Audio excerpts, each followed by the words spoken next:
Wanted to see it is Azubu Frost versus CLG EU, and immediately Jackson Blitzcrank being banned out by CLG EU, aiming at Shy. Don't want that nasty hook that's been going on. It's what Madlife was using earlier on, and Kog'Maw and Irelia being banned out by Azubu Frost. Interesting they went for Kog'Maw. You know, we've seen Yellow Pete playing it quite a few times.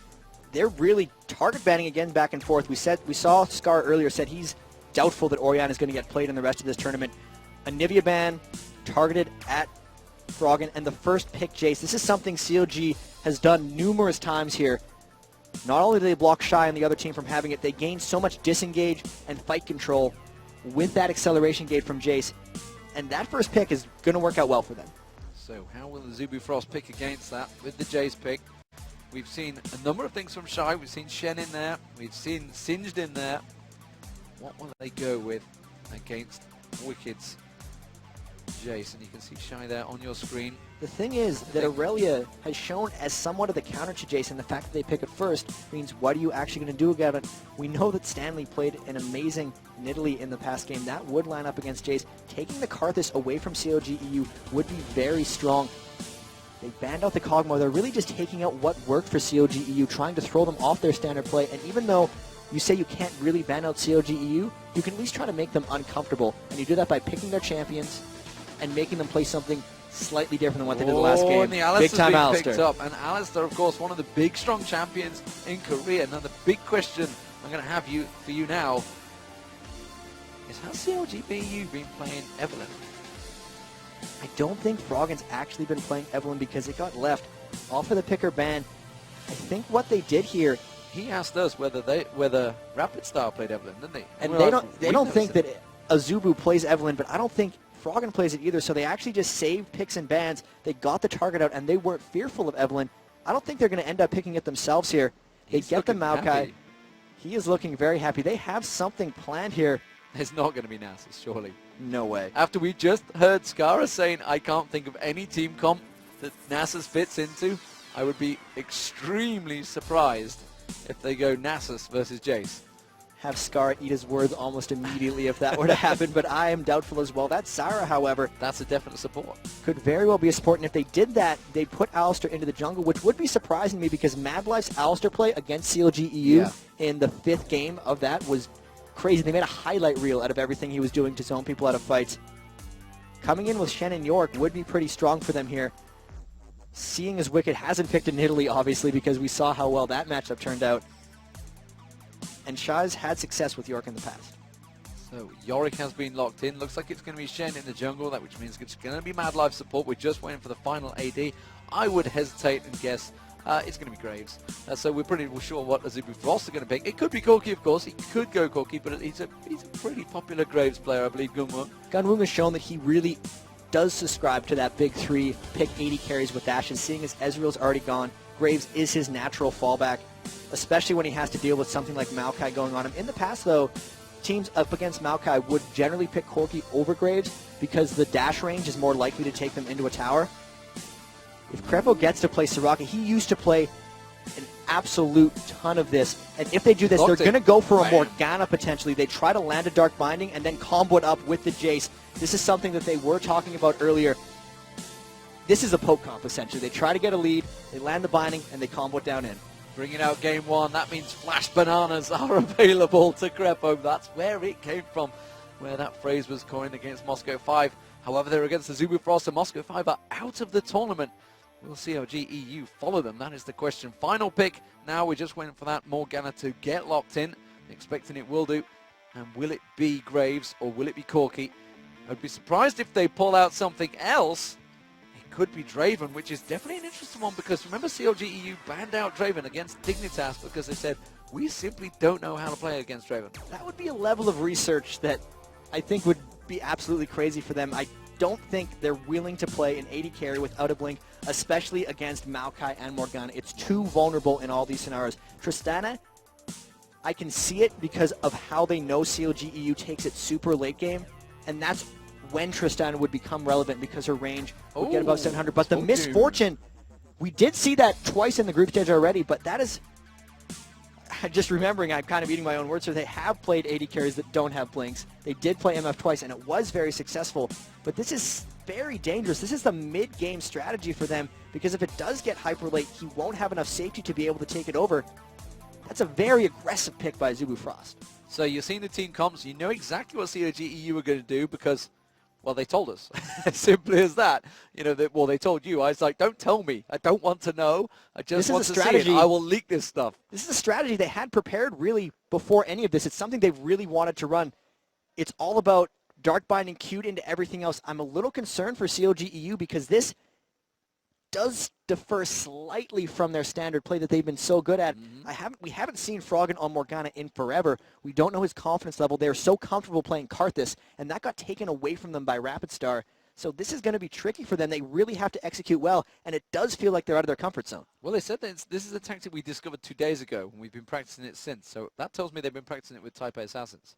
That would be a good possibility, and who better to practice against from Type A Assassins, the team that just beat Moscow 5 and also mimics a very aggressive style. If all CLG wants to do is turtle, who better to practice that against than TPA?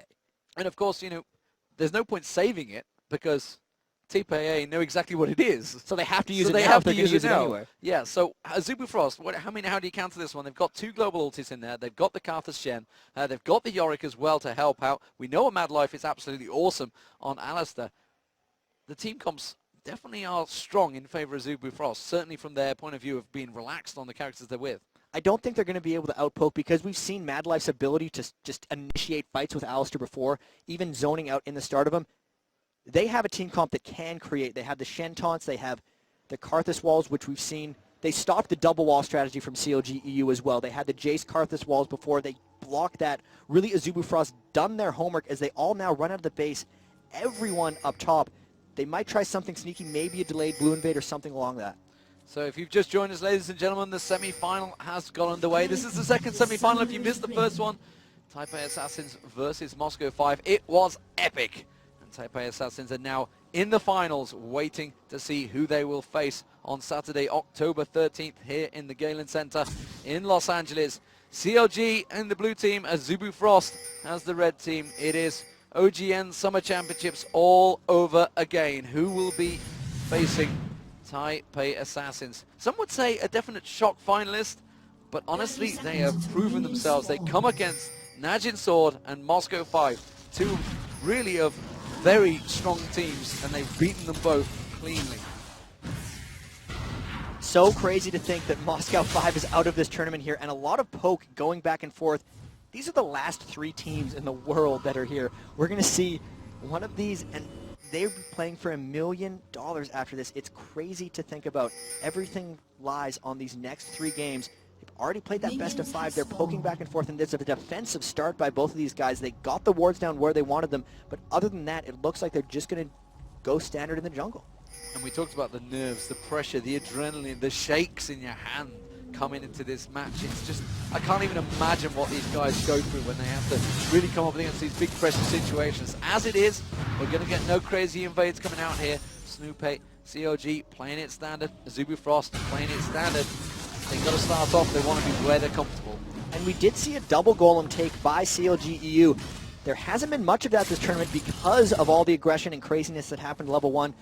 That's going to help them hit level 2 earlier in that lane and try and get onto Woong since he is vulnerable on MF unless he snowballs the lane and gets very far ahead. Want to look over at the top lane though. How's Wicked going to be dealing with Shy's Yorick?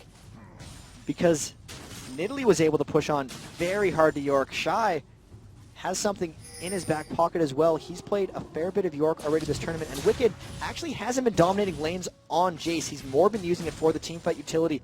Whether he's strong enough to go up against Shy, he's going to decide a lot in this game. Talk about the pressure on the bottom lanes as well. Yellow Pete, Goon Woong. The Asian AD carriers have really been showing strong signs in this whole tournament. Yellow Pete struggled heavily in the last game as well, you know, against Wei Zhao. Wei Zhao was very much out farming, and Wicked already losing a lot of hit points in that top lane, so again, showing the confidence they have early levels in Yorick.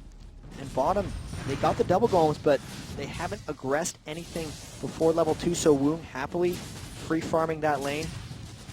And it's tricky for Yellow Pete. He did have that comeback on Kog'Maw, but every time he's been on Ezreal this tournament, he has gotten out-farmed and generally had to stall and kind of wait for his team to create form. And with the Soraka lane, there's just going to be more of that. It is about the farming for him, and he has to prevent Alistair, Misfortune, an extremely aggressive lane, from getting on top of him.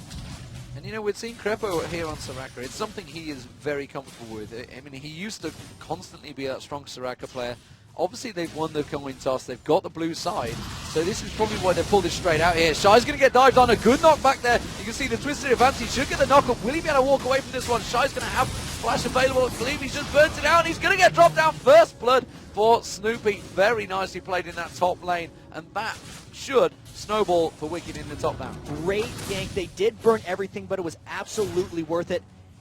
The lane gank, brute force. Shy did not expect him to come up from there, and it burned his flash. So he's going to be very vulnerable throughout the rest of this. Snoopy could very well go straight back there and try the same gank again, because they can pull that off almost whenever they want. It's going to be trouble there for Shy early on. The bottom lane. Oh, what's that? Open out Templar trying to get on Froggen's action. Of course, he doesn't let anyone take the race. Not even his own jungler. Meanwhile, down that bottom lane, the ping's gone down. Is Yellow Pete? Is he just simply saying, yep, they are in this bush, we're aware of it? It's that dangerous situation. Ooh, Mad Life is sat. He wants to get on it. Instead, he is going to show himself in a couple of shots in the back there from Yellow Pete. Just trying to force him out of that bush. So the mid lane is currently 30 to 38. Froggen winning in the CS, something he couldn't do against WE Messiah. And that's a good start for Froggen. Karthus and Morgana is a farm out lane, and there were not enough wards here. Snoopy coming around again for Shy. Shy has no flash. Snoopy coming around. There's going to be the sapling going down. Twisted advance knocks him back again. Wicked's going to get the knockback. This should be another kill. And Shy is in all manner of trouble here. Who's going to pick it up? He's going to have Cloud Templar coming around, tried to support him, but Wicked picks up the kill once again. 1-0-1. Both those now. That's going to help out the jungler as well as the AD carry. The top lane bruiser. And just look around the map for Azubu Frost right now. That only good ward for them on the map is that one in the top lane river, but Snoopy was able to sneak around. This is sometimes a ward mid can save your top laner's life, and Azubu Frost did not have it there. If they had the ward on CLG EU's jungle exits like most teams do, they would have seen Snoopy enter the jungle and sneak around, but since they didn't, it cost Shy his second death of the game, and that is a great start for CLG EU. When they come out ahead in the early game, it is really difficult for teams to come back on them. I've almost never seen it. So top lane could be in trouble. Certainly seems to be brutalized, being picked up by Wicked there. In terms of the jungle, I mean, we're seeing an oracle, a very early oracle here from Snoopy. This is trying to snowball early, but the thing is, this isn't even a naked oracles. He does have that Philosopher's Stone. It's because he picked up the early kills, and when Maoka starts the game early, he's one of the best junglers in the game. There's not many wards, to be honest, for him to go clear out. He's going to go get them now, but Shy is going to be incredibly vulnerable, because with Snoopy having that oracles, he's no way he can protect against the ganks. They have to essentially counter gank them with Cloud Templar. Once Shen is level 6, they will be able to turn some of these things, but that early oracles for Snoopy is going to do so much. Maokai, one of the best snowballing junglers in the game, to be quite honest. This bottom lane actually very even. We're just going to see Yellow Pete go back and buy, so we'll see what he picks up off the back. You can see that's going to be a double Dorans and a Boots, along with a pink ward picked up by Gunwon.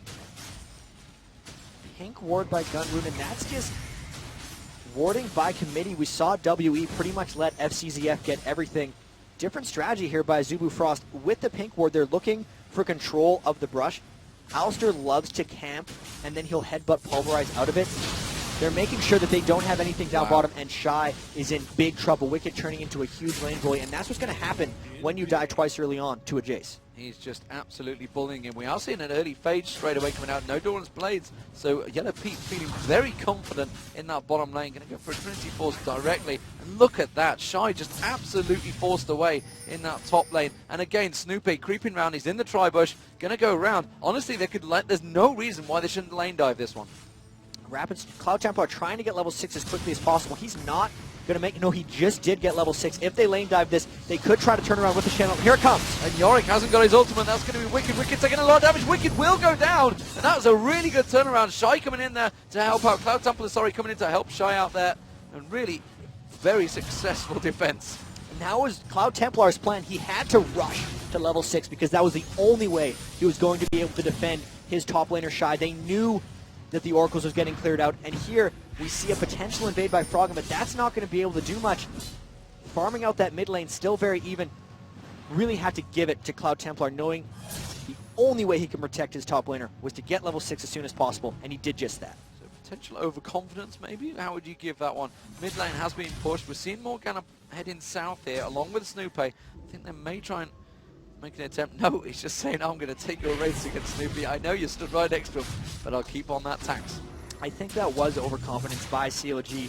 It's strange because we saw, even in their first game against WE, the double tower dive on the Wicked, the second one got turned around by a global ult, and they didn't necessarily see it coming. Now the next time they do it here, there's the Rapid Star ult on Karthus as well that could come in anytime they try to go aggressive. The Alistair MF, Woong starting to get a slight lead onto Yellow Pete. If they try to get aggressive, Snoopy clearing out those wards. If Snoopy goes in, there will be the Requiem coming in. They have to be very careful in almost every lane right now.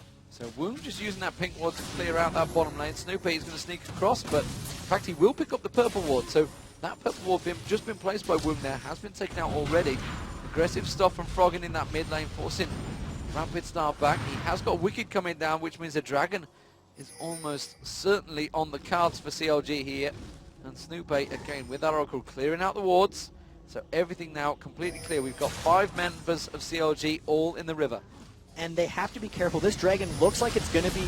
If Cloud Templar goes in for a steal here, it's going to be very aggressive. That's the only thing they can get. They can't win a team fight here. It looks like he might try to steal, though, but CLG trying to zone them out. So you can see the Misfortune ultimate. Here comes the Karthus ultimate. Will it be enough? Do they manage to get the steal? No, they do not. Snoopy gets it. They're going to turn the attention. That's going to be a kill. Mad Life getting on towards Snoopy. That's an Oracle burn. That's a good turnaround.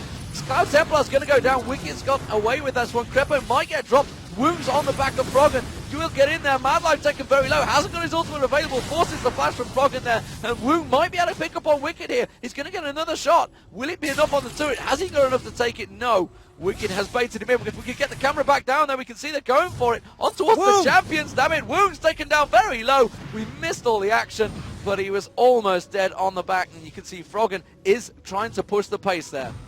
That was a bit of an overdive, and I was so surprised that Azubu Frost went into that. They got enough damage out with the Misfortune ultimate that they went in for a 4v5. Keep in mind, that entire time, Shy was pushing the top lane, so he's actually surpassed Wicked in minion kills. Now, CLG did get the Dragon, but that fight was even in most regards, and CLG was lucky to get away with their lives there. Really close fight, and that shows the absolute aggression from Azubu Frost. Really, Moscow 5 is one of the only other teams that will fight down men if they see that window. And that's just a preview of things to come for Azubu Frost, because that fight was well played. Was well played, but the gold advantage is slightly in favor of CLG EU at the moment. Remember, they did get the Dragon. Was it worth losing the Oracle, though, on Snoopy? That's going to be tricky. The great thing about that is he did have the Philosopher's Stone. He does have a Heart of Gold right now. He lost the Oracle, but he's not too far behind, because you look at the total gold flow, and he's about 400 ahead of Cloud Templar overall, which is the cost of that Oracles. So losing that does set him back, but it doesn't put him behind Cloud Templar. Yeah, and you can see the goal difference. Snoopy obviously slightly ahead at the moment. Looking at the top lane, Wicked is definitely ahead in the goal there. No surprise, did pick up a couple of kills. AD-wise, Misfortune, Woong are definitely ahead on that one. But Froggen is a long way ahead, though. Froggen could get jumped on here. Cloud Templar's going to come round. Pulls the Black Shield down. Pops his ultimate. Can he turn this into a kill? I'm not too sure. Rapid Star's definitely the target. Rapid Star's going to get taken in very low. Cloud Templar using the ultimate to save Rapid Star. Oh! And Froggen dodging out away there. Is the sapling going to get on, though? We didn't go for Rapid Star. Went for Cloud Templar instead. Drew that aggro. And the Ezreal ultimate from Yellow Pete, not quite enough to catch onto them. 65 health there. Froggen living off of the spell vamp, and that Abyssal Scepter rush coming in to fruition there. All the damage from Shen and Karthus was mostly magical. He was barely able to stay alive, and the turn was so close by Snoopy. They're taking a lot of tower damage after that fight, and here comes a Karthus ult. I don't know what it's going for. Maybe bottom? Top? Not quite sure there. Could have just been used to push him off the tower. It may well just be pushing him off the tower. It definitely wasn't for Wicked there. He was pushing on towards Shy, probably to get them off that middle turret. Froggen was taken fairly low on the back of it. Was expecting to see whether Gunwin was going to turn something on towards Yellow Pete, but it didn't manage to turn into anything. 13 minutes gone in this game. Just 1k difference. 3-2 in kills. No turrets at all. Very, very tight game. And how is CLG EU going to progress in this game without Karthus? Because they are so comfortable just playing that style. The front line / mid line of Karthus makes it protect the AD carry, because if For instance, if CLG EU wants to get onto Woong, they have to go through the Karthus defile, and that is an extremely hard thing to ignore. On top of that, you'll have the bullet time coming out from MF. It's actually a very strong teamfight phase from Azubu Frost, which is out of CLG EU's comfort zone. If they have the most confidence going late game, but comp-wise, it's actually going to be fairly close and well fought. This could really just come down to perfect execution in teamfights and the smallest things. The post-game interview, actually, Krepo ended up saying, Azubu Frost is one of the best team-fighting teams, and we think we're one of the best team-fighting teams. It could just come down to straight-up execution by the end of it. Yeah, just a case of who would come and approach it either side. Very detailed and very respectful, I got to be honest, from both teams. As it is at the moment, the bottom lane is definitely being won by Goonwoo.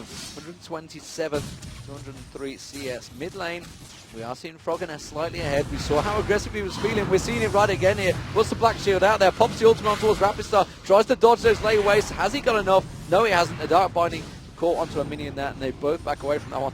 Yeah, neither player wanted to budge there. They were just like, we are going to duel this one out. Straight up 1v1. No junglers anywhere near. Shen ultimate wasn't available. Just went straight by. And quite honestly, that minion saved Rapid Star's life. If he hit the Dark Binding inside of the Tormented Soul, he would have been done. And this bottom lane has really started the turn for Azubu Frost. That impure shots from Misfortune is negating a lot of the de-aggroing of Soraka's heal. It's healing for half as much. They aren't able to just brawl them.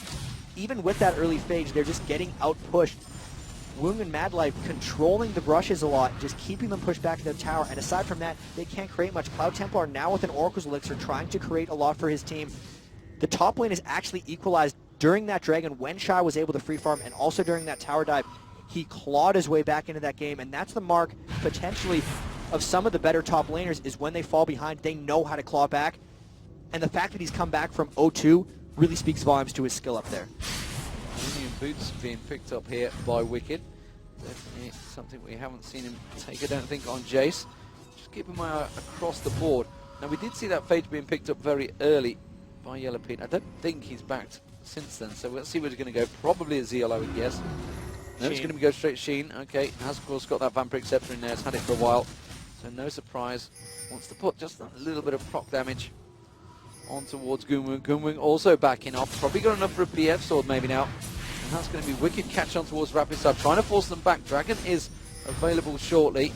There's just spawned up. Ping goes down, and immediately means they're going to push through. Of course, they could go for the middle turret. We could also see a big fight around Dragon here, because this time both teams want to engage. The fact that Azubu Frost was almost able to 4v5 them in that fight was big, but with this, all the poke that CLG has come out with has taken Rapid Star to half health. He's just running up towards his blue buff right now. If we can get a look at that, but they're not necessarily in position to teamfight with how low Rapid Star is. This is going to cause CLG to ping down on the Dragon, but they're going back with Froggen as well right here. This is most likely going to be a fight around the Dragon. It could just take a lot of time to develop, because neither of these teams wants to engage. Another great poke by Wicked. Look at Rapid Star's health up by the race. That acceleration gating Shock Blast is really chunking him down. So Rapid Star's going to have to back out here. You can see Froggen returning to lane. Yellow Pete, meanwhile, is farming down that bottom lane, getting all the free farm. Cloud Templar's going to clear out the wards that have been placed there, but Yellow Pete is taking advantage of this to try and claw back some of that CS score against Goonwoo. You can see it's a 20 difference he was. It's down to 10 already. Definitely catching in things. Cloud Templar, though, trying to clear out. And you can see Yellow Pete saying, no, try Bush Ward, that's safe. That mid tower's going down. The mid turret has gone down. Wicked's picked that one up. Actually, Krepo gets the last hit. Scumbag Krepo always does. And that is definitely going to make CLG say, now we have complete focus on this mid lane, the Dragon. And there's a big wave pushing up top, so if they force the Dragon over here, they're going to lose a lot of that experience from the top lane. But because they are poking around this, neither team actually seems to want to start on the Dragon because of the damage it could deal to them. I'd expect Azubu Frost to actually start something here. They do have sort of the strength here with the Misfortune. They're just worried about the poke, especially with Snoopy, who going back to base there. They're sending Cloud Templar up to the top lane to get that experience. He can always come down with the Shen ult. And this is a bit of a stall out by both teams. Normally it's CLG EU creating this, but a lot of this is actually on the tails of Azubu Frost's actions. Yeah, we just got a glimpse of Madlife missing the pulverize, trying to go maximum distance on Yellow Pete. Yellow Pete already are getting shifted away in reaction, but did just miss out on it. CLG now in that stronger position. There is no wall placement, there's just that singular one down the side. Can they catch on to Gunwung? No! Wicked using a flash to try and get onto him, but the dark binds on Madlife, forcing the ultimate from Madlife straight away. Gunwung trying to possess him, trying to force him back, and Wicked there tried to hit out. And that means Madlife is going to be very low for this potential fight. Froggen just waiting, trying to throw out that dark bindage blindly into the tri-bush, not landing anything. And they are going to pull out the dragon. And Woong has no flash for this engagement, but Rapid Star flashing into this defile! They're going to go straight into it. Rapid Star will get dropped. Misfortune trying to get the ultimate straight across. He does successfully do that. Rapid Star has gone down. That's going to be the Yorick ultimate used up, and they dark binding him. He's not going to be able to do anything from it, and that is going to be the Requiem going out. Not a lot coming from it. Rapid Star, of course, is just a ghost. He will drop down, tries to land more spells, but they did pick up the dragon. That was nicely played by Azubu Frost there. Managed to get that dragon despite the fact and not using Shen's ultimate. And they got the turret. The ultimate was used by Shen. He just didn't teleport in because they killed him before he could get there. Everything got dumped down onto Rapid Star, but because of the Yorick Ghost, they zoned him out long enough to take the dragon. So honestly, sacrificing Rapid Star's life for a dragon and turret pulls them even in gold. And with that as well, Woong continuing to outfarm Yellow Pete. This has been a problem for them almost this entire tournament. These Asian 80 carries have been dominating Yellow Pete's lane. Woong, no exception. He's going to be getting that Infinity Edge quite shortly. Yeah, the light's going wild in the venue here. Dazzling even me as we stand and watch this game. 20 minutes gone. You guys are really in for a pleasant surprise when you get here. It's not so much a surprise. Most of you have seen the construction underway. So I expect the atmosphere in here, Jap, will be absolutely outstanding. Funny to hear, actually, we were backstage with the players. The players were chanting TPA. That's a strange thing for them. A lot of them, there's a lot of Asian teams. There's been so much Moscow 5 domination for this too, and TPA really proving that the rest of the world is quite strong as well. And no better than that, just because of how well they beat Najin and how much they destroyed. I mean, they didn't destroy Moscow 5, but in those last 2 games they looked the second really game they absolutely damn strong. them. Yeah, I mean, they really did look very good. So Azubu Frost and CLG, they are trying their best to make it to that grand finals on October 13th. 5 p.m. Pacific time here. And that's going to be Cloud Templar getting caught out by the Dark Binding. They're not going to follow up, though. It was an Oracle. They really wanted to get the kill, but honestly, they didn't know the position of everyone else. But certainly with the Karthus just off the side there, Froggen continues to be that farming machine. 199 CS to 172 has gone towards the Zhonya's Hourglass. Pretty standard builds across the board. I think we're fine. The big thing here is the Aegis of the Legion on Snoopy does give him a bit of team advantage. And here comes a fight by Madlife. No, he's really just harassing with Headbutt and Pulverize. The disengage by CLG EU, as they pretty much always do, they just say, hey, let's fall back, worked wonders in the last Dragon fight despite losing the objectives. So much of this is on Azubu Frost. Wicked pushing down the bottom turret. They're applying a bit of pressure, but this game is one of the closest CLG EU games I think I've seen this tournament. So the question is, when we start moving into the late game, which we're at 21 minutes, mid-game currently on, CLG tend to turn the tables here. We could continue into pressure and picking up that bottom turret. That is 2-1 in terms of turret. CLG now with that advantage. Of course, the mid turret is the big important one, which they did take down earlier on.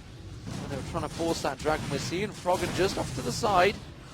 The wall of pain catching on towards Yellow Pete there. I think they're just trying to bait something in here. CLG EU want to cause a fight here, it seems. And there it is. Madlock gets in. The Pulverize comes down. Hasn't used the headbutt yet. That's going to be the good move using the ultimate across there from Misfortune. The Ezreal ultimate forcing them back as well. But not a great deal. Nobody really dropping below half health there. You can see the accelerator gate. They do catch Rapid Star down a little bit there. And the Yorick ultimate was forced. Very nicely played. And these fights, it's Azubu Frost really trying to force on, and CLG EU just disengaging, and now the poke is on. This is how they're going to try to win this game. Not team fighting, and then out-poking them. Those Shock Blast acceleration gates crushing. If they land a Dark Blinding with one of that, it's going to be a kill. And this is how they want to play this. They're getting the tower because they avoided the engagement, they poked them down, and they're going to try and repeat this again and again to grind out a victory here. This is what they wanted to do. This is how they play. How many times have we said CLG wants to grind out a victory, but we just saw it because that was everything Azubu Frost tried to dump into that last engagement, and they didn't even get close to a kill. They burned almost everything on that engage, and they got poked right back, lost a tower.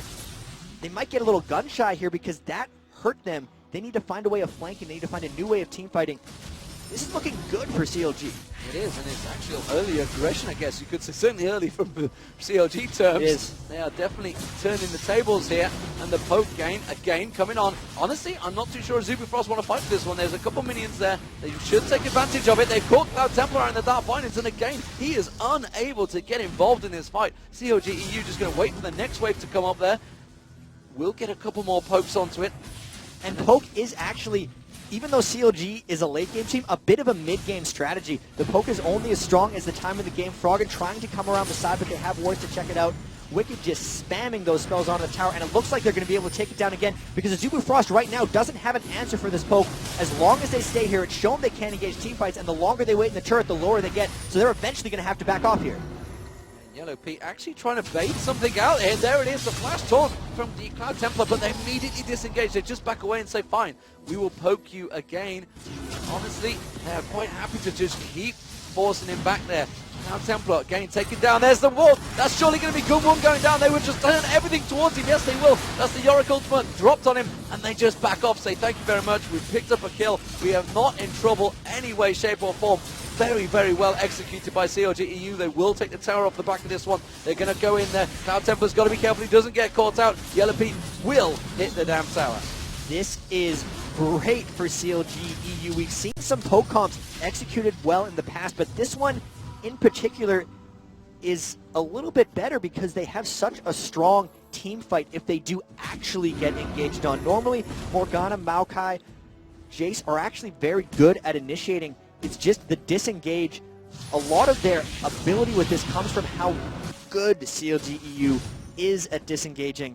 They have so much defense here. The Maokai ultimate on top of the Aegis, on top of the Soraka aura, on top of her global healing. It's just Azubu Frost really has to try hard to get in here, but CLG is going to continue and disengage. The blue buff coming into Frog, and that top tower going to be their next target because they pushed down 2 in the mid and in the bot. Those 2 on the top are going to be next to fall for CLG.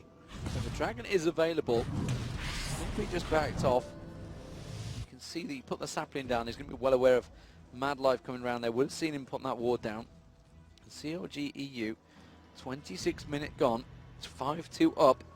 Have the advantage. And we do not see CLG EU throw away these advantages. I'm hard pressed to think of the last time in the mid game they have this such huge advantage that they lost the game. In all honesty, Game 3 of the OGN Finals against Azubu Frost was actually turned around on them. They had a lead and they gave it away. Really the only team to ever come back on CLG EU was Azubu Frost. Can they do it again? They're certainly the ones who know how, but CLG knows how that happened to them. And here, they knew CLG might have been pushing top. They get this dragon for free, but they're eventually going to trade this tower. And after they get this dragon, Azubu has to go defend. That turret's already going to be gone. The turret is going on. You can see the Wicked and Froggen already on there. Yellow Pete was coming around the side. He's going to try and collapse on towards Shen. Shen's just going to back away. Instead, they're going to go around.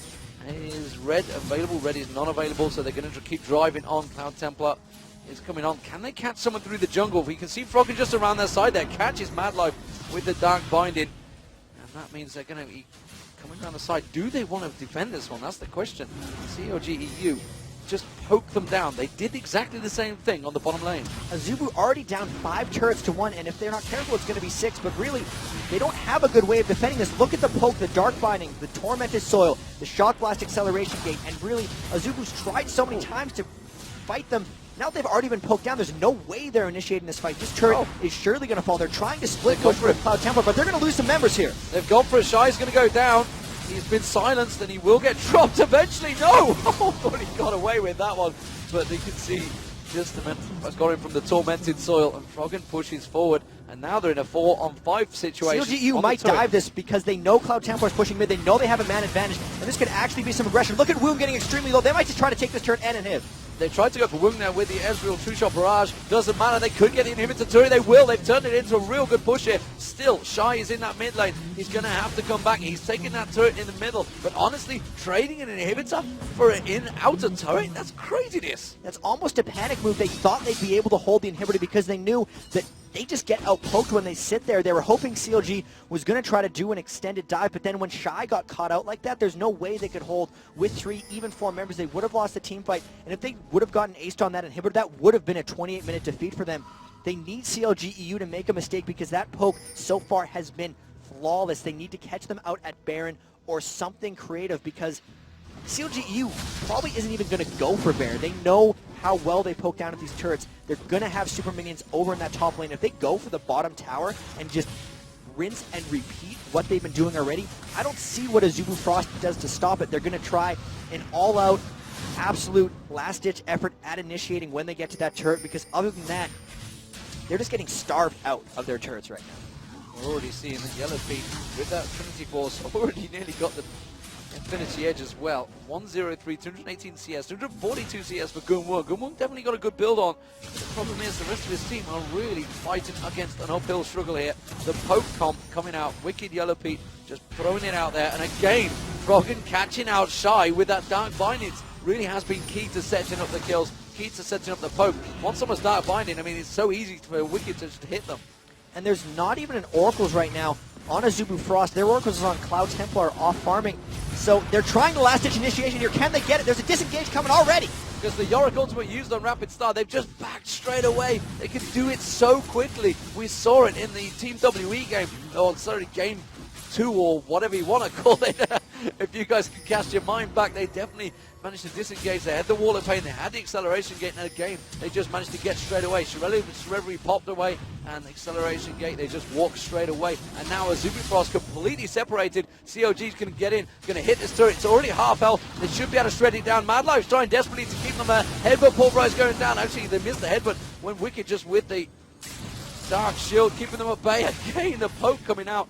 Wicked and Yellow Pete just absorbing the damage on towards Cloud Templar, doing as much as he can, but honestly, there's only so much tanking you can do against this poke.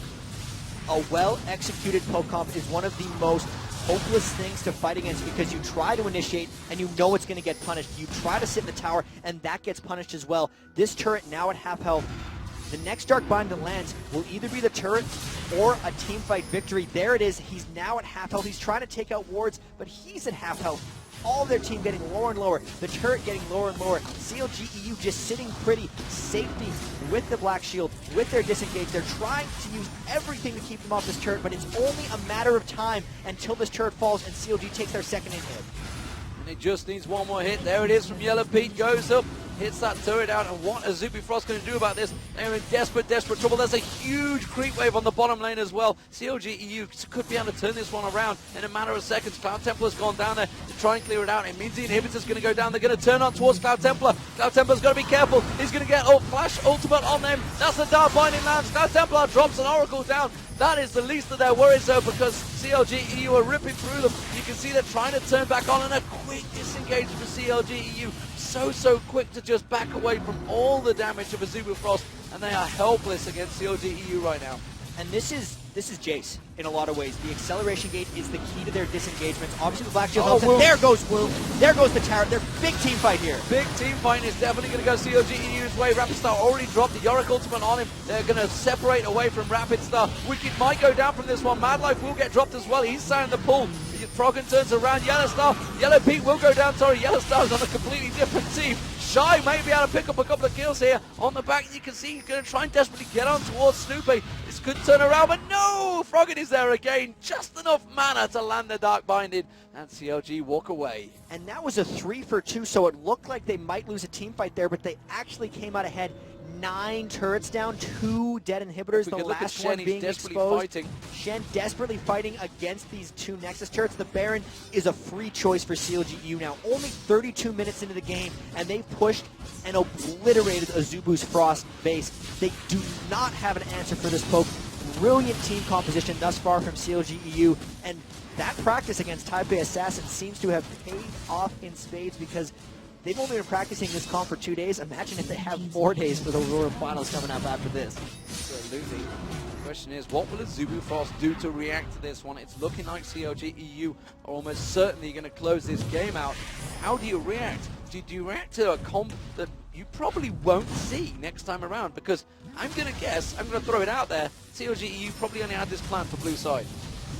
There could be a good chance. I actually think this comp would work regardless of side. There's nothing unique about it. They're now down on the Baron. Look at that Dark Binding. Mad Life can't even get close Everyone else has to sit in the base defending turret. They might try last ditch effort, they might try last fight, but if they do, they're so weak at this point because of all the turrets and all the poke, and they can't even look at Baron now because the Dark Bindings like an assassin are coming out from Froggen, and this Baron looks like it's going to fall. There's nothing they can do up against it. You can see going wrong. I think he's maybe trying to attempt running the ulti across, but if he got caught in that Dark Binding, he would go straight down. Froggen really is an assassin. Sniper landing it. Gunwong's got to be careful. He's just stood there and the Dark Binding going through. They're of course on top of that ward, and the rest of the team having to back away from this one helplessly against CLG EU coming in with that Baron team. You can see the damage coming out from Wicked. He's got that Bloodthirst and that last Whisper, the Brutalizer, Ionian boots. He's just getting the reset, just constantly pumping out the damage there. Again, hitting Mad Life and Cloud Templar. Shy's trying to get in, trying to force the damage, but while they do this, super minions now coming through that mid lane as well, just forcing them back. Froggen again off the side there, just waiting to land that Dark Binding. If it were to hit someone right now, they would go down. And they're just slowly poking down at this inhibitor. They know that Azubu Frost going to get sucked away to defend their inhibitors. Cloud Templar had to go to the bottom. He's clearing. If he wants to go back in, he's going to need a Shen ult. And that inhibitor is essentially indefensible. If they couldn't defend turrets that would fight back for them, how are they going to defend inhibitors against this poke? And this is relentless. Another last-ditch initiation. Can they get it?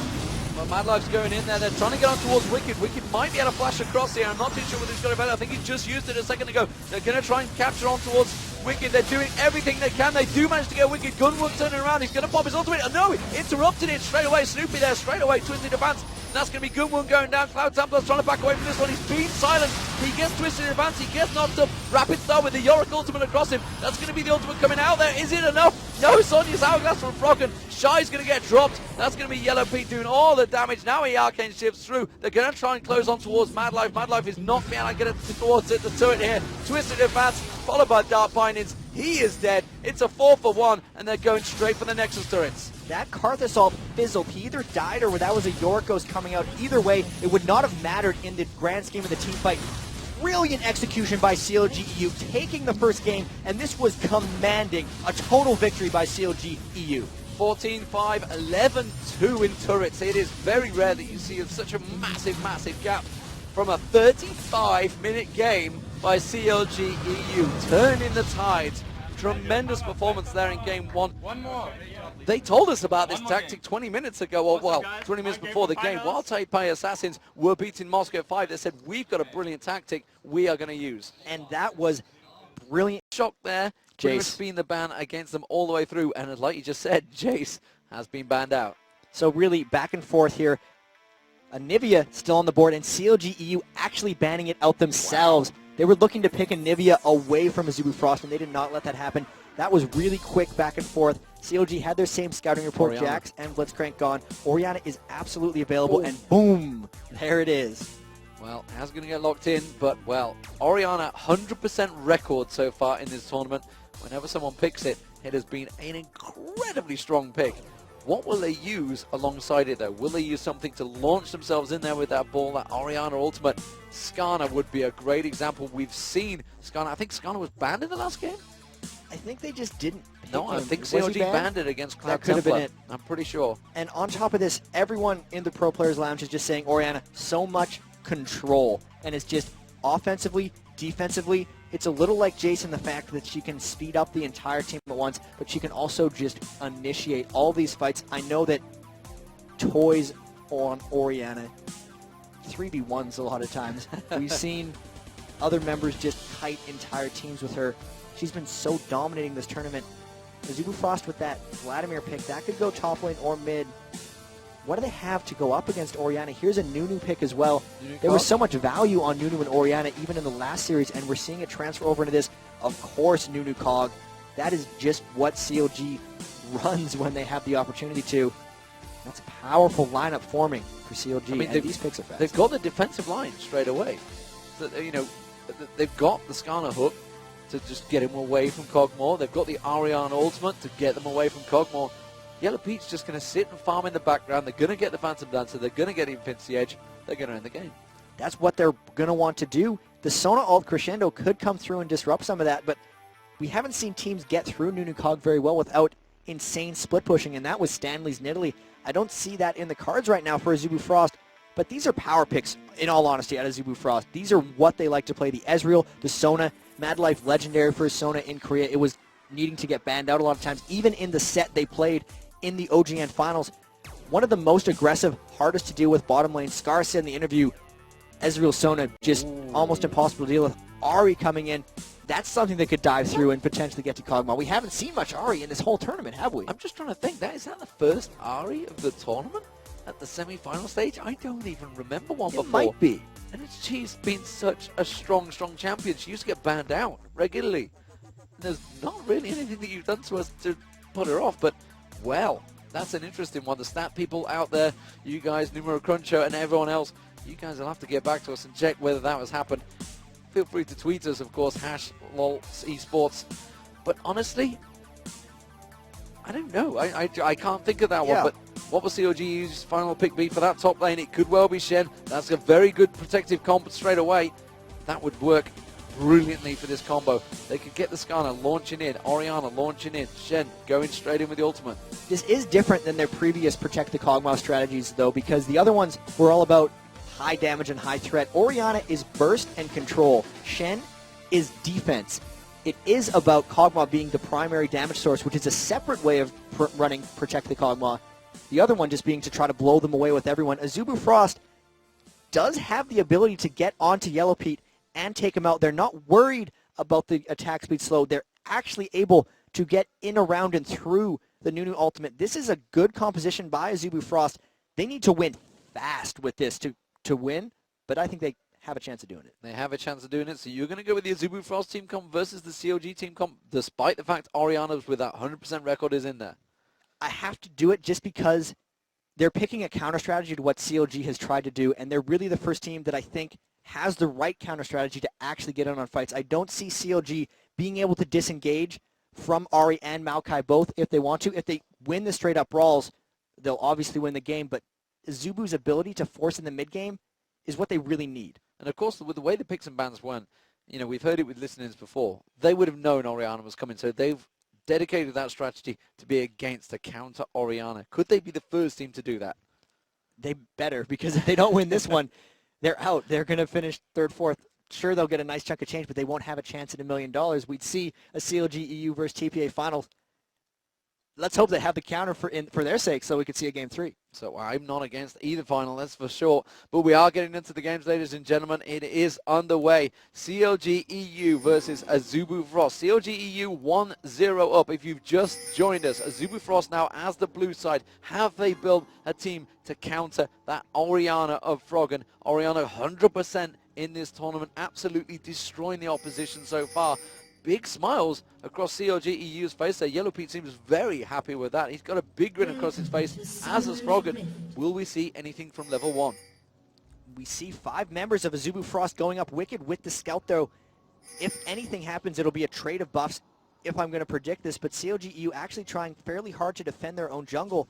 We do see Nunu and Kog'Maw going in down the bottom way, and they're scouting it very easily with the Orianna ball. They have those big smiles, because really, they're the ones with Orianna. They think they won that pick and bans, hands down. Most people were predicting that we'd never see another Orianna after her just repeated dominant performance. Azubu Frost letting it through. And level 1 does look like they're just repelling each other. Wards, Fear, no one really wanted to walk into the other team's brush. So looking like CLG, you might go for the Wraiths. We can see the ward just aggressively in that Wraiths area. Pretty much identical wards back and forth. Except Azubu Frost to put one in that tri-bush. Very early one in that top lane. Again, no boots from either supports. We are seeing a pink ward coming out, of course, from Krepo. We'll check that one out when he puts that down on that bottom lane, where I'm suspecting it will go in towards that tri-bush. Maybe trying to help for an early game coming out. But they are going to try and steal away the race. CLG EU backing up from this one. They don't feel they can do anything off the back and go straight in towards any level 1 fight. And they actually have Nunu Cog up top taking the double golems. There's a ward on this red buff, so they'll see them taking it, and they'll know that they have 3 people here. They might try to scare them away. I don't think Azubu Frost is going to get scared. They're going to take this with Smite.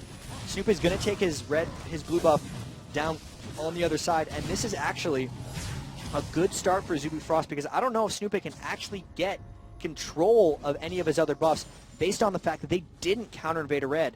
That could be an early game win for Azubu. well be an early game. Snoopy going for the red, however. They're going to expect him to come in here. I swear, they don't have any ward set up, though.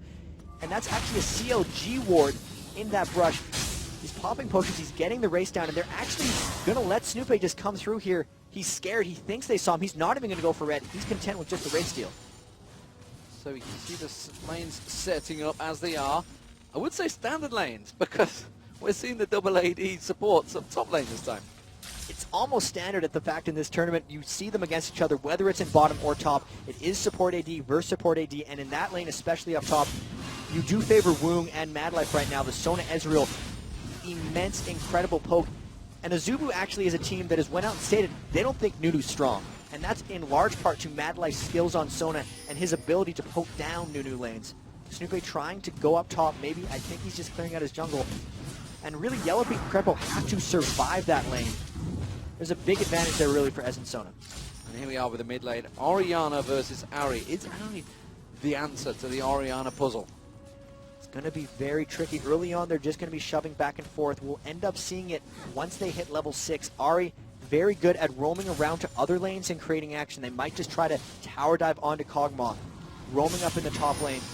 Maybe she'll just try to straight up solo Frog into Orianna. Ahri is all about that early mid-game spike. If she can get there in a lead, that's when you'll see Rapid Star trying to punish. It's just a matter of getting to that point. Snoopy, early on, shut down in the jungle. He's not going to have much early game presence. They are looking pretty good right now. And of course, the bottom lane as well. It is the Shen versus Vlaidimir. I mean, that's a tough lane for Wicked to deal with, I would have feel. And even early on, it is ranged versus essentially melee. And Shy's Vlaidimir is an early game bully. Isn't always that way. A lot of things do shut down Vlad early, but definitely not Wicked Shen. Getting pressed around, 20 minions to 17. He's staying very even, but I think the overall pressure advantage definitely goes to Shy in that lane. So Snoopy trying to get up towards the top lane, but Madlife and Woong had that ward, and he's still going to get poked out, actually. Snoopy tried to just back away. You can see they shredded his health down to half straight away. Meanwhile, Cloud Templar sitting, waiting. Is he going to go for Frog? Frog might want to flash him into the tower if he comes in. He's going to go in. That's going to be the twisted advantage. Pulls him all towards the tower. Has he got the damage to try and pull back onto Cloud Templar? He's just going to force away. But that was the flash burn there, and this big, huge creep wave on the bottom here for Wicked. He's happy to find the turret, though. He should be able to pick up most of the CS and deal with this. And look at this. Snoopy coming out of base with 2 wards. He's going to try to save Froggen here. Froggen just had to burn his flash for that Maoka gank, so Snoopy needs to ward both of the entrances. He covers one himself in mid lane. Snoopy's going to cover the other. If he gets ganked again by Maoka and he's not in his tower, he is going to die unless Snoopy is there to save him. That's why he's bought the 2 early wards. Really, CLG trying to stall this one out. They know it's going to be a race against time, as it seems to always be for CLG. But if he flash ults or flash gets the gank right here, Froggen's going to die. Froggen is very close. There's the flash. There's the twisted advance. So Snoopy's luckily there. But the charms landed across Froggen. Froggen will go down first blood to Rapid Star. And Snoopy was not quite there in time. He had just come down and put the ward at Wraiths, but it was not enough. They didn't get the wards out soon enough, and Snoopy was not in position to stop that. That was brilliantly set up. One gank into the next, what we see so much. Snoopy still level 3, walking through a ward. Azubu Frost saw him, but they aren't backing out. They don't need to. Look how low CLG EU is. They're going to just try to poke back, and he can just escape this, it looks like. Have they got enough? I don't think they have. Yellowbeak doesn't want to get close to this one, and Snoopy's taking a lot of damage. Immediately, they are really starting to struggle out in the lanes. Azubu Frost, we've seen it before, are very strong in that lane phase, and it's CLG EU that need the pressure on them. And Rapid Star's level 6 trying to roam up into this top lane. They're going to just take this turret right here or tower dive. When they see that they've been gone, I expect them to just take an early turret. They're trying to jump on CLG. 1,400 gold lead already, and it's going to balloon if they're able to take this turret. They are pressuring it. They are all over the turret. I'm not sure they got the creep wave to try and take it down. They're going to back away. Madlife is backing off. There is another wave coming in. If Woong wants to push for it, they could take it. But instead, they must want to keep this lane phase going. And when you actually look at this here, 51 mini kills to Woong, 26 to Yellowpeach. So that's Sona Ezreal destroying their lane up top. They actually want to extend that for as long as possible. The bigger lead that Woong can get on Yellowpeach while they have this isolated 2v2, the better. They're winning every lane, really hands down. The gank onto Froggen. Snoopy's down in the jungle big because of the early game. Sona Ez, no way of CLG for dealing it right now. And even the bottom lane is the closest one. Shy, even in minion kills, that's going to be their really last hope to turn around. Wicked's going to have to Shen ult in and turn something, but that's just going to give them a lane advantage. This is looking great for Azubu Frost early, and they need it. So potential early Death Fire Grasp going to come out from Ahri. The first item's going to go for. The question is, how is Froggen going to deal with it? When Mercury Treads wanted to keep that charm down to a bare minimum. As it stands, Cloud Templar's really helped out with that Maoka. We saw it with Snoopy in the last game, how strong Maoka can be coming out to help with those ganks. Especially when Maokai gets ahead early. They managed to invade red. There's actually I Will Dominate talking in the back saying, I see other teams play Maokai and it looks like the funnest thing in the world is because they protect him early game. He's actually one of the most snowbally junglers. The fact they were able to control buffs and get him the first blood means he's in complete control now. He has the Oracle's Elixir. Cloud Templar running up towards the top lane, going to be clearing out another ward and just keeping the pressure on this map in general. Froggen with those Mercury Treads, even though it's going to help him from ganks, it's going to completely kill his aggression and his threat for the foreseeable future until he gets a huge amount of ability power. This is an immense amount of Azubu Frost pressure, and I can't stress enough how important it is for them to strike soon. So Orianna just got the blue buff, needs to be careful that Cloud Templar doesn't come around again. You can see he was just trying to pick up those wraiths. Froggen wanted to get on there, but Cloud Templar interrupting them. Yellowpete and Crepo were ready for that one. They wanted to try and start something there. They are going to try and take the red buff away, which means they're going to help out. Is it going to be Yellowpete that picks it up? We are seeing Snoopy coming round. Is he going to finish it off for them? Who they're going to give it to is going to be Yellowpete, so they've realized they need the pressure. They did that extra damage on that top lane. And this is really CLG looking for counter ganks. The reason they wanted to have Yellowpete and Crepo down there is because they were hoping that they were getting invaded and Wicked would ult in. Snoopy just going back. This could be a dive onto Yellowpete. Wicked could try to ult in, but that wouldn't be enough to save Yellowpete if they get in here before Crepo gets back. They're not shoving the lane very fast, but they really want to kill him here. Yeah, he is all on his own. We just saw Snoopy back off. The wave now coming in. Yellowpete has got to be where it. Look at that. They sense Spider it. sense is coming in. But, oh, and he's hit level 6. Is it going to be enough to poke away? Ahri's going to come around, and he's backed away. Wisely done there. Yellowpete, spider sense is tingling there. There was no vision at all. And we saw Snoopy go back on that corner. They're just going to have to give up the turret. And with that, that's 2,500 gold advantage. Only 9 minutes, 40 seconds into the game. Cloud Templar more than happily holding off this mid lane. And Froggen, with the Mercury Treads, can't get aggressive. Ahri, despite not roaming anywhere successfully yet, has a Deathfire grasp at 10 minutes. That roam is going to be a kill when she gets somewhere. She is going to burst down whoever they eventually decide to tower dive. It could very well be Froggen. It's just a matter of CLG stalling.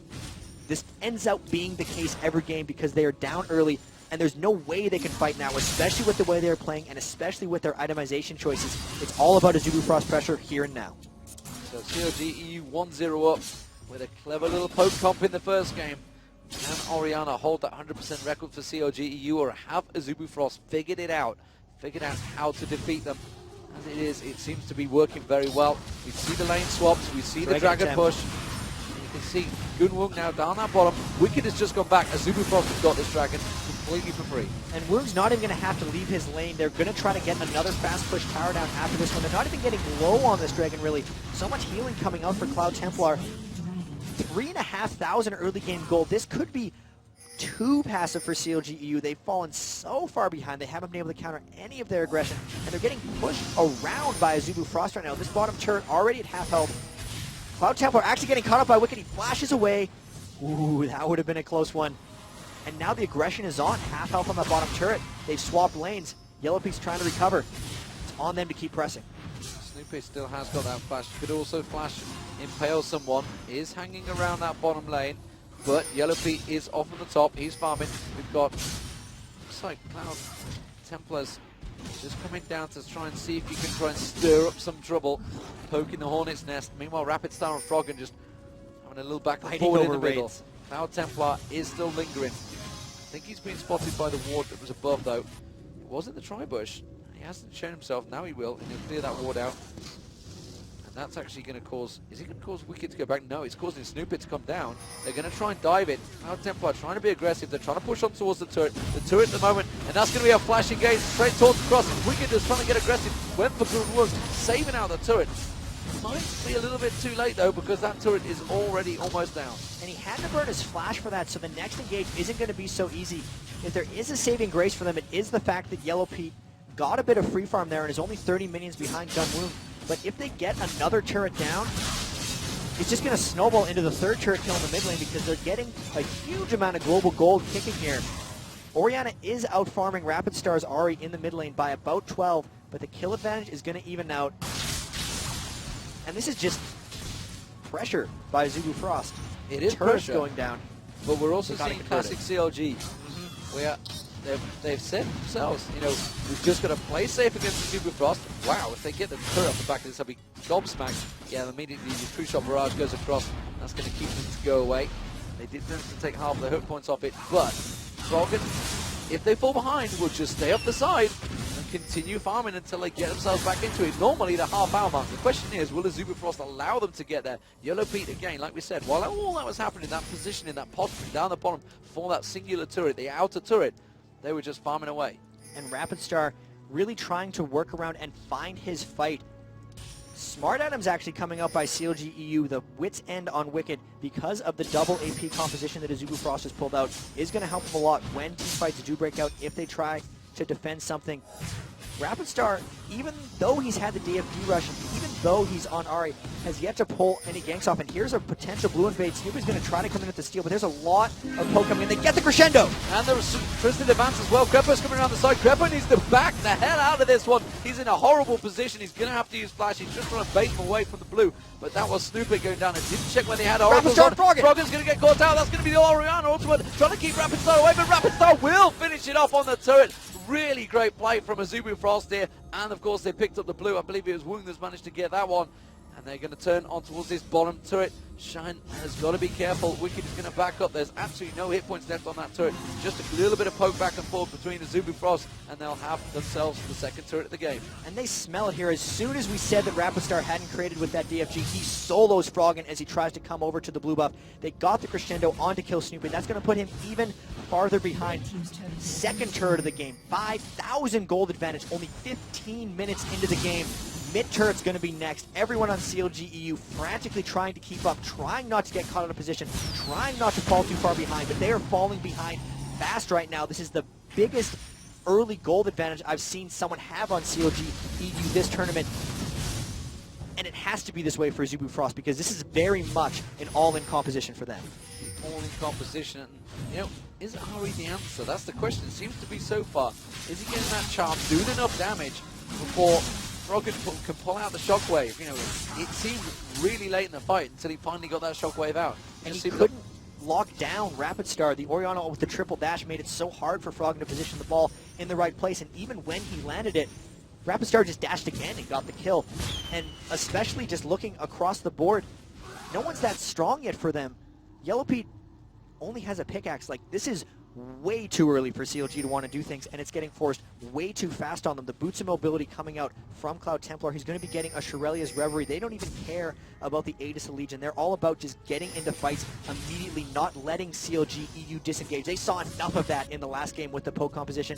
And again, Rapid Star seems to be living anywhere but the mid lane, just putting fear into the other lanes, and this mid lane is getting pressured. He could come out of here and try to dive it when they push the next wave. He's got the charm available, though. He's going to get a straight attack ball from Froggen there. They were ready and waiting to dive on towards that turret. I'm not too sure whether Froggen and Snoopy could have defended against it. It's a four-man push here from Azubu Frost. And look, they're already backing away from that turret. The turret getting poked down, and it is going to be Goonwon taking down that mid turret. There it is. Rapid Star was the final nail in the coffin. A five-man push in the middle here. Wicked, meanwhile, is off down the bottom. He's going to have to start joining in here because the Azubu Frost are getting really feisty. They want to keep pushing that pressure. Wicked is going to continue damage on that bottom turret, though. And if Azubu Frost doesn't pull back right now, they would be forced to dive in. You can see that's why they're pulling back. Wicked's going to get the turret. 3 turrets to 1 is going to be very good for them. He might have to ult away from this as Maoka is racing down to converge on him. He's just dashing away. He's going to try to ult out of this. He does not want to get caught. Good turret trade here. He might just actually try to execute himself. He's not going to be able to outrun Cloud Templar. He'll have to ult out of this if he wants to. He's going to have to be forced to. And the damage. Oh no, he didn't want to do that. He is dead, and that was a mistake from Wicked. You can see what he was trying to do. He was trying to get away from the execute. The fact that he used the flash, he burned the flash instead of his ultimate. He really wanted to save that, but now they're going to lose the dragon. His ult was on cooldown until the very end of that, so he was trying to stall just long enough to get the ult. I still think running into the jungle would have been a better choice, but either way, that's another dragon for Azubu Frost. 4 kills to 0, 3 turrets to 1, 2 dragons to 0, and a monstrosity of a gold advantage right here. Azubu Frost pulling out all the stops with their early game strategy, and this is going to put CLG EU's turtling to the ultimate test. So it's around about a 30% gold advantage, if my maths are correct. And I'm pretty sure there were some stats out there at one point that said if you were around about this level, the 15-minute mark, you were definitely going to win the game. Let's see if that rings true for Azubu Frost, because CLG EU are the kings of stall. Have they left it too late, though? We saw it before. I hate mentioning it non-stop, but Moscow 5 game, they were way behind. Massive kill advantage to Moscow 5. They have enough to stall it out. Froggen on Orianna could be able to stall it out just as well as Anivia. And here we have split push coming in a bit. Woong in the bottom lane, Shy in the top lane on Vlaidimir. They're camping this lane, hoping to catch more members out of position. And they've done a pretty good job of actually surprising CLG EU with buff invades. They haven't had any control over their own red or blue buffs this whole time. Wicked with his ultimate will try to converge, but they're just hoping someone in CLG comes through their jungle. And there's the pings on Froggen. Are they going to go? There they go! Twister advancing, flashed through, and he's immediately had to flash straight out of it. Cloud Templar couldn't get in there. And the Shen? Was that the Shen ult? Yes, it was. Wicked used his ultimate there and cancelled it. Stayed in the bottom lane to continue farming. And that was a good force of many ults there. For really effectively one flash. And the question here for Azubu Frost is how fast is too fast? How long does CLG have to stall before it's too late for Azubu Frost to start team fights? They've taken all the dragons. The Baron spawned at 15 minutes. How soon do they want to force that? Can they poke down these outer turrets? These are all questions that they have to answer really quickly. It looks like super early on they're actually looking around Baron and hoping to force here.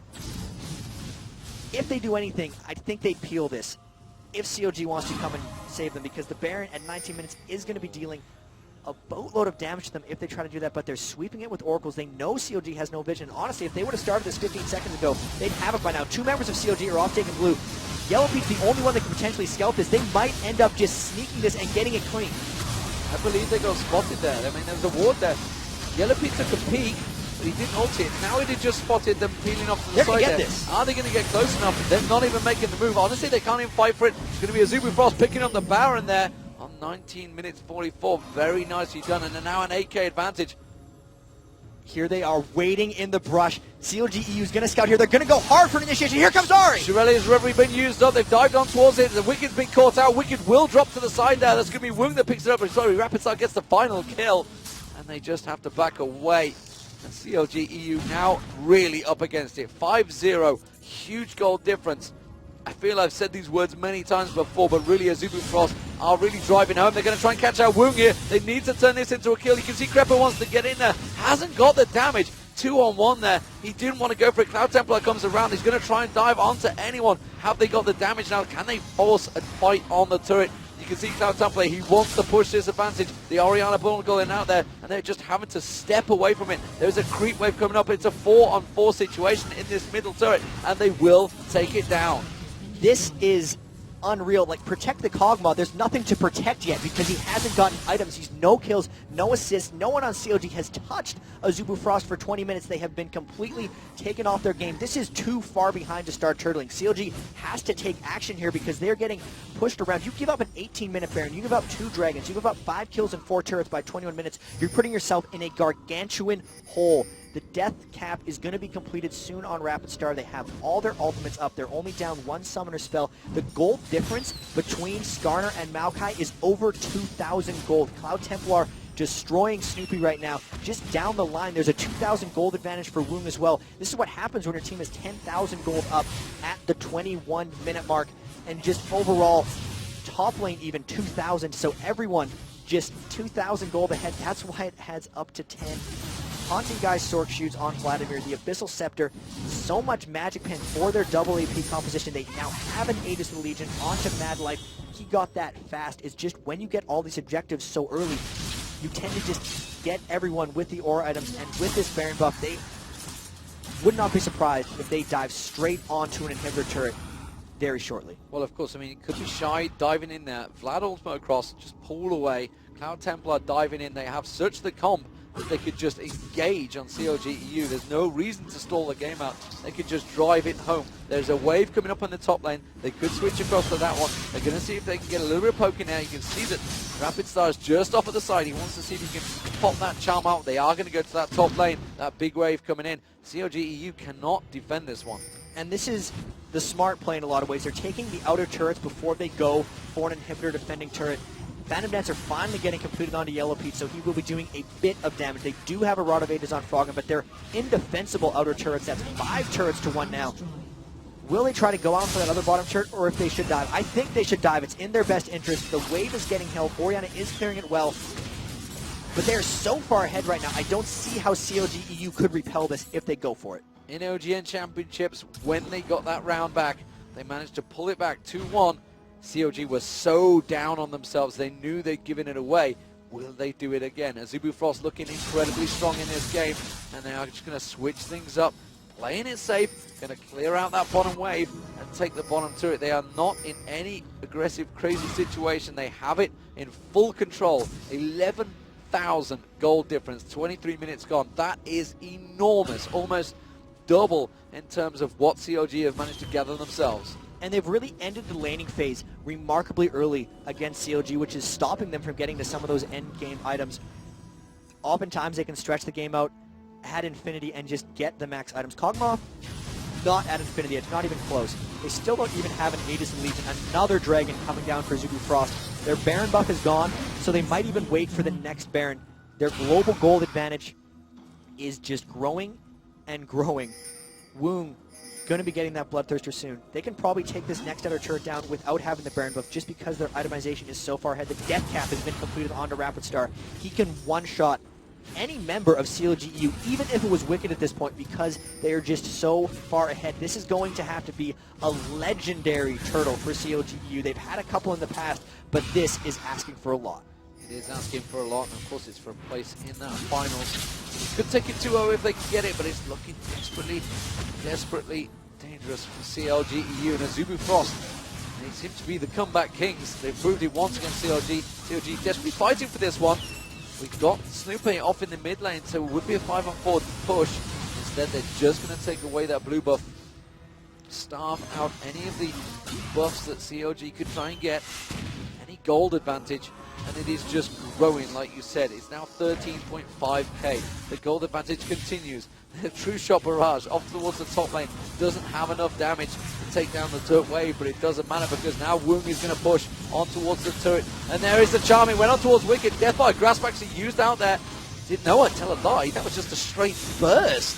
My God, I thought that was the Death by Grasp. We managed to go popped. They're going to go on towards Yellow Pete. Yellow Pete happens to bash away. They're going to just an advanced crescendo, hit the entire team. Snoopy's going to get dropped. The Orianna ultimate is just not enough. He couldn't shockwave down, and that is Yellow Pete dropping as well. Snoopy went down. It's a 2-for-0 exchange, and Azubu Frost just destroying CLG. And it's not even just the gold advantage, it's the level advantage. You look, Krepo's level 9. Mad Life has 3 levels on him from a support perspective. Levels are worth a lot of gold, so it's not only 14,000, it's close to 20 in a lot of ways, and the poke just continues. They're all low, but they have a 2-man advantage. They might end up falling back and healing here because they can shop, they can buy more items. You can't say the same for CLG because when they're turtling like that, when they're losing team fights, they're not getting gold in almost any way. It's total starvation. It's almost a reverse of what happened to Azubu Frost in the last game when they were starving them out at the turrets. They're just starving them out in the lanes by killing them repeatedly. It's really total reversal from the last game. Complete domination so far from Azubu Frost. 7-0, not a singular kill for CLG. It is really working very badly considering the domination they had in the first game. 30 seconds until Baron is up. You can almost bet your boots that Azubu Frost will be going straight for it. They've all gone back to buy. How is CLG going to react to it? They're going to have to try and pull some absolutely legendary steal and then a crazy team fight. And Azubu Frost has been back to base. They bought 10 wards. Cloud Templar picked up 5, Mad Life picked on 5. They might actually look to force a team fight here. They know that CLG EU is expecting this Baron. The 1 in 18 minutes was somewhat of a sneaky move. If they give up the Baron, CLG knows they're going to get dove at their Nexus. If they try to contest it, that's the point where they might be able to get a fight at Baron. But they're just so handcuffed right now. They're so far behind. They might just have to contest it. The 10 wards from Azubu Frost, as you can see them, all getting placed throughout the red side of CLG's jungle. will mean that Azubu Frost gets to peel if CLGEU tries to defend it. They're not going to do this Baron if there's the slightest chance that CLGEU gets to steal it. That's why they're going on it now. That's why they covered the wards. And here, they're just ripping down Baron. CLGEU not even close to it. Azubu Frost looking good. CLGEU completely banked. A free Baron for Azubu Frost now. That gold advantage now, 16,000. Epic proportions. This is just total domination so far by Azubu Frost. From start to finish, from pick and ban phase, it seems, they have stopped CLGEU's comp from getting rolling. There's no damage on CLG. There's no resist on CLG because they don't have any gold. They don't have any levels. They don't have any kills. Azubu Frost destroying them in every facet. From the very beginning, they took the red buff away from CLGEU. They never gave it back, aside from that one time Kog'Maw had it, and now they're looking to end. And this is the domination we saw at Taipei Assassin's turn against Moscow 5. Are they going to get down on themselves? Will CLG struggle out of the back of this one? Will Azubu Frost finish the game? Almost certainly they will. 28 minutes gone. We saw a 35-minute first game. And Azubu Frost looking very close to picking up a second game within that time. Look at that wound just off the side. Shredded that tower to half health already just with that singular wave. Yellow Pete, he's trying to draw him out here. Yellow Pete cannot go one-for-one exchange with Goon Wound. Nobody can right now, and that can be said about almost every member of Azubu Frost. This is the split push a little bit that we saw TPA was so successful with. Instead of just sieging one turret, they bounce back and forth from mid to top or mid to bottom over and over and poke down slowly on all the towers. Eventually, they will get one, and there's a charm. Wow! Immediately gone on Yellow Pete. Not a chance. Absolutely dropped in seconds. Very nicely played there, and Azubu Frost now going to take that inhibitor. They're going to turn across and go straight towards the bottom lane. Just going to tank it straight up because that turret will get dropped in a matter of seconds, and they go on towards the next inhibitor. CLG in desperation times here. Azubu Frost are going to take this game. I can confidently say that one. There is no way in hell at 29 seconds they can draw this one back. Yeah, I can just wait to see some mysterious throw after you said that, but really, I think you're correct here. This is the third inhibitor potentially going down. The Baron buff is up. Yellow Pete's still down. Everyone's full health. They still have ultimates. They only had to burn the R1. It's almost up. And here's the initiation onto Wicked. No way they can fight back. They're diving straight on. The turret goes down. The inhibitor's going to go down. Shy just forces them away. CLG EU surely realize their goose is cooked. They are going to get dropped. True Shot Barrage goes across. Lee shreds them. Crescendo. Froggen going to get dropped. Snoopy gets dropped. Froggen just about gets away, but the Vlaidimir ultimate will finish him off. Yellow Pete is going to go down. Wicked goes down. It is an ace, and it's about essentially... Oh, Yellow Pete got... Oh, no, he goes down eventually. I was going to say, did he get away with that one? No, he did not. Azubu Frost take it 13-0. Total domination from Azubu Frost there. Such a strong performance off the back of the last one. They went all in. They were ready to counter CLG EU, and we've seen two incredibly one-sided games here. It was just domination by CLG EU with their poke composition, and now domination by Azubu Frost with their early game roam. Crush them with Ahri, don't let them protect the Cog, and now they really got to go back to the drawing board because that was honestly... Have they got something else up anything their sleeves other than Jayce in that top lane? Some poke. And are they going to react to it with Draven? Honestly, the picks and bans could be wild here.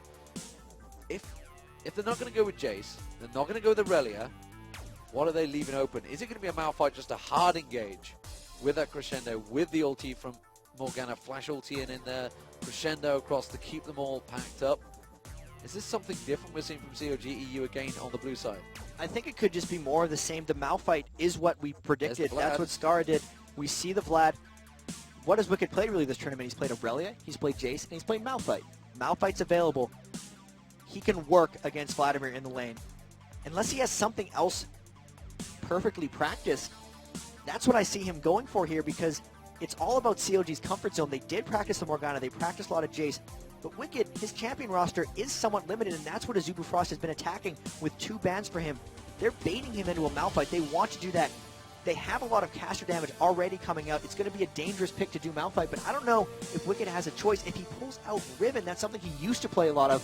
Thinking back, the last time I saw him in Riven was Kings of Europe even, and he played fairly well. Rengar isn't even available in this tournament, though, and that not Rengar, sorry, Renekton. Oh, Renekton. He did play Renekton in this tournament. But a Riven could actually work out fairly well. That's a strong lane up against Vlaidimir. And Maoka obviously course still left open because Skarner was taken. They were like, we don't need to take it now. We know Skarner's going to be the jungler. They've left it open. So the final pick for Azubu Frost here coming in. A Riven versus Vlad. Definitely something we'll talk about in a moment. Let's just see what the final pick is for Azubu Frost here. I mean, what would you go with? Is it going to be the AP? Is it going to be the Zyra AP? I don't know, actually. This is, I'm stumped.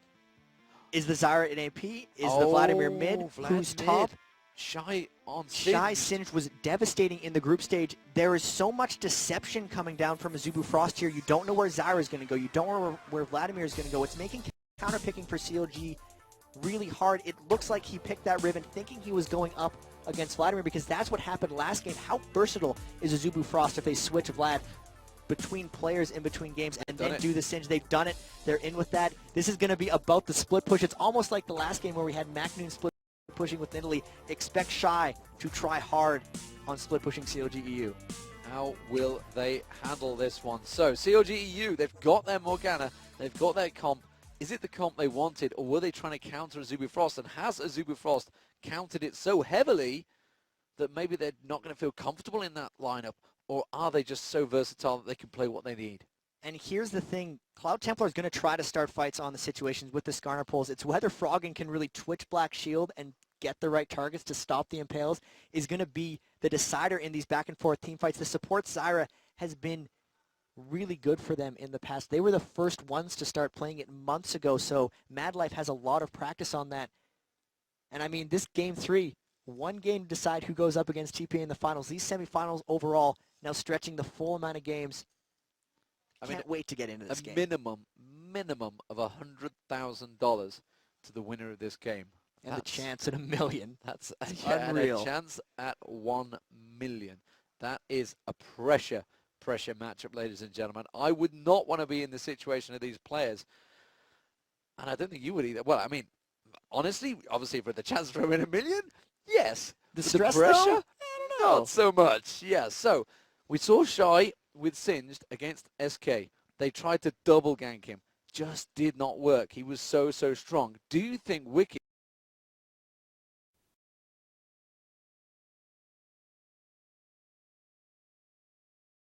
so he might be in a bit more danger this time on Singe than he was the last time. But now that we're right into the game, these teams just running out, will we see any crazy level 1s? Because who would think in this game an early level 1 could very well decide it. Any small mistake, as we've seen both teams so good at just snowballing their advantages. CLG off the back. What happened that last game? They gave up 13 kills to 0. They got absolutely destroyed. Both these teams have proven that they can bounce back. Everything's on the line right now.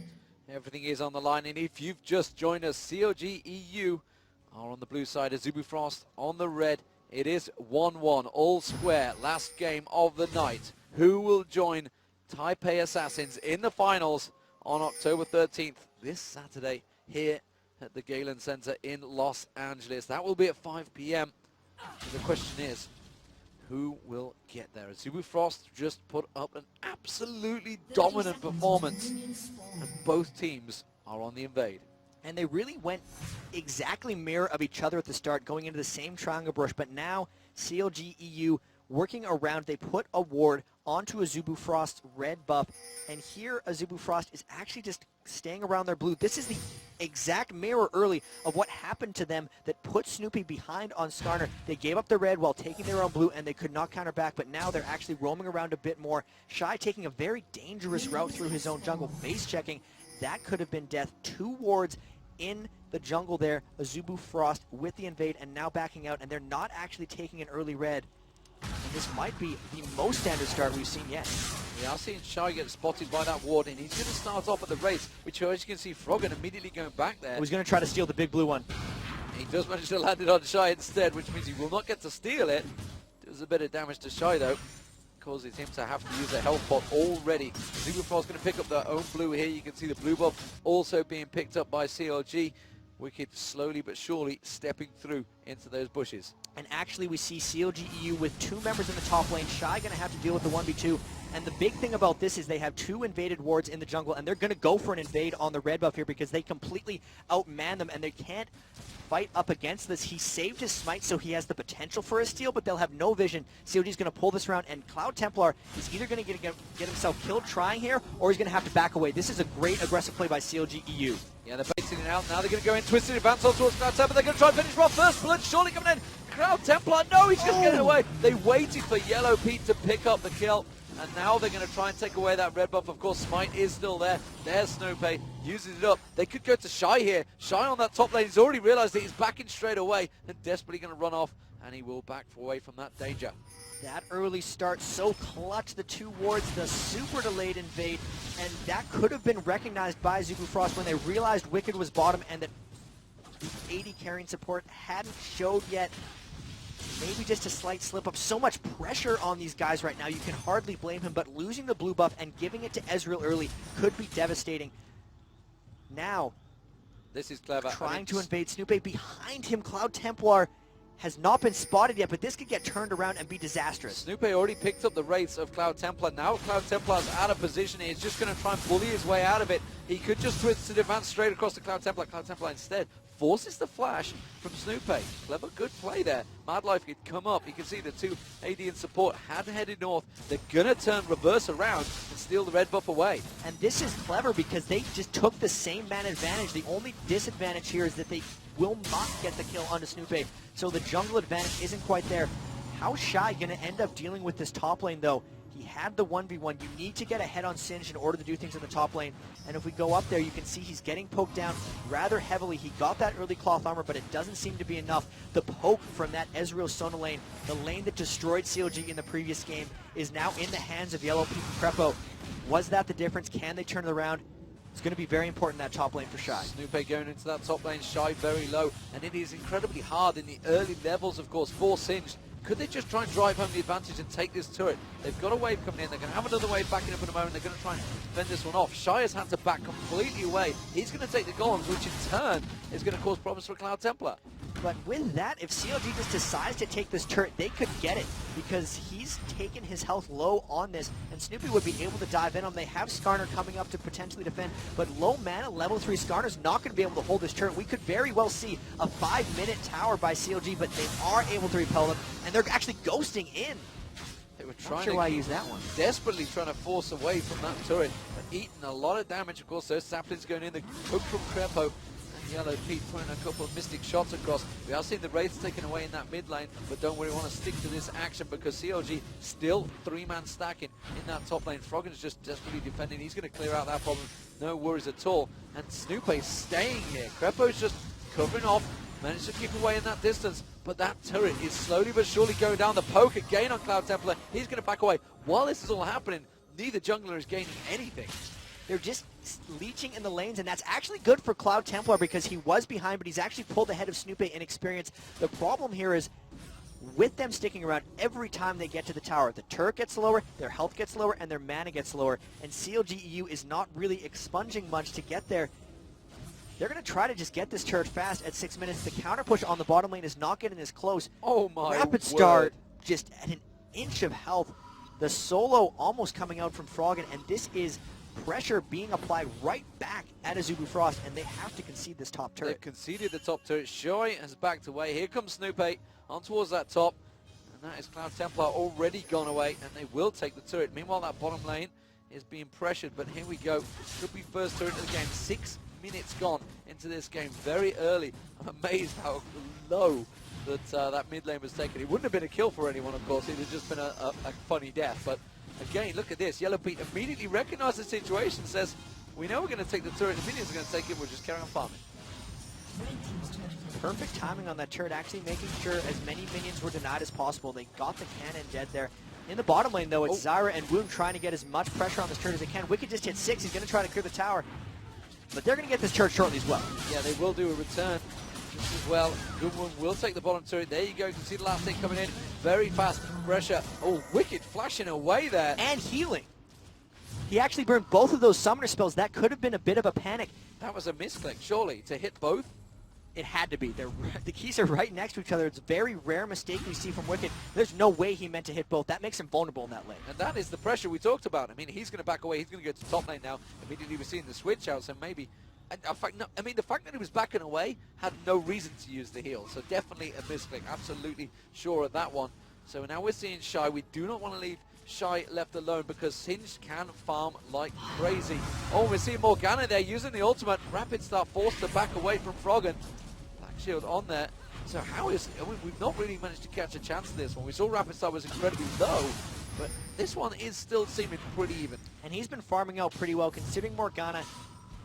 Actually, Vlaidimir should have a favorable matchup against Morgana. He should have been able to bully up early. That's actually props to Froggen for keeping even in the minion score right there. Snoopé level 4 trying to just go around because Shy went between the turrets, and they're going to try to run him down. They have potentially 3 men coming to gank here. He's got ult and Ghost to try to get away from this one. There's the twisted advance and the knockup. They're going to get the damage. Froggen's just waiting in the wings. He's going to realize that Dark Binding comes if he goes that way. Snoopé taken down very low. He's got to back off there. Snoopé goes down to the ignite and the poison from Shy there. Now Wicked is in trouble. Shy 2v1 in CLG EU. That's just, they thought you could keep him down by putting 2 members up against him. Nothing but Ninja Tabby. He pops the ult, and Snoopy's got to think twice before he goes for another one against Rapid Star mid. In mid, and he's going to get ignited. That will drop him. The pull will not save him from that ignite, and Froggen will pick up the kill. And now they're going to try and turn that pressure in the mid. Crepo there at the moment. Meanwhile, down that bottom, Yellow Pete just quite happily farming off on his own. Wicked having to force Cloud Templar away from this turret. So it started off as a really great advantage for CLG EU. Azubu Frost do not rule them out yet. I'm not sure what happened with Rapid Star that he really just got caught in a dark binding and spiked down. Back and forth, this gold is very close between them. They split the towers. Shy is looking very strong and formidable. It's a matter of how much pressure is he going to apply in that top lane because it's already evident that they need to send 3 members to go for him.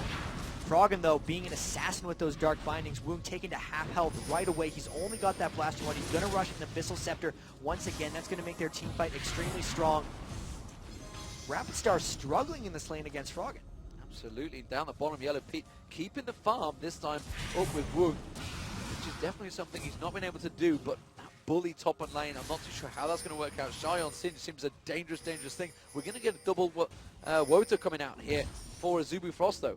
Hextech Revolver just going to keep the sustain. Wicked can't out-harass him. You can see him already having to just concede off that turret. Shy in between them. It looks like they're just going to accept their fate and let Shy farm. That's been dangerous in the past. Maybe they'll try to poke around bottom near the dragon, but it's very difficult and dangerous to try to dragon against that Zyra ultimate. They're trying to poke onto it now, but they have vision of it.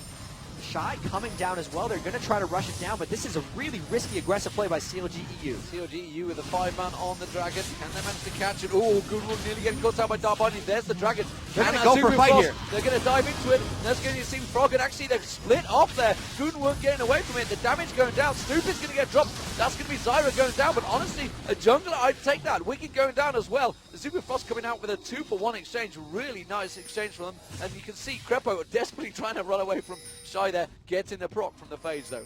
Taking the dragon is actually gold-wise worth about 2 kills, and they traded 1 kill back, so that did favor CLG EU, but the problem with that is they've lost the map control, and can Azubu take anything with that advantage? They know the red buff is up. Rapid Star might try to steal this as well. Shy continue to free farm, and they're pushing down on the mid. Even half that turret is a lot of pressure. The mid lane is getting pressured. Man, this game is back and forth. 3 kills to 3, only 11 minutes in. And I really just have to keep my eye on Shy because 2-0 with that revolver. CLG doesn't seem to have something that can take him down. It's going to be about him split pushing this whole game. Will he be able to suck this pressure from CLGEU? Will he be able to distract them enough? Because right now he looks unstoppable. Azubu Frost farming out any advantages they could there. Took away the golems, took away the red buff, took away, I believe, the wraiths as well. And put pressure on towards that turret. Took mid half health off. However, Wicked is farming in that top lane, but he's a long way behind, like you mentioned. Willie the Ancient's almost completed that. It's just, look at that, the difference in gold. It's around about 800 gold for Singed. Big advantage there. Very much even between junglers. Massive advantage for Froggen though. 1,000 difference already. And a big difference, importantly, Yellow Pete ahead of Gunwoo. This is probably the first time.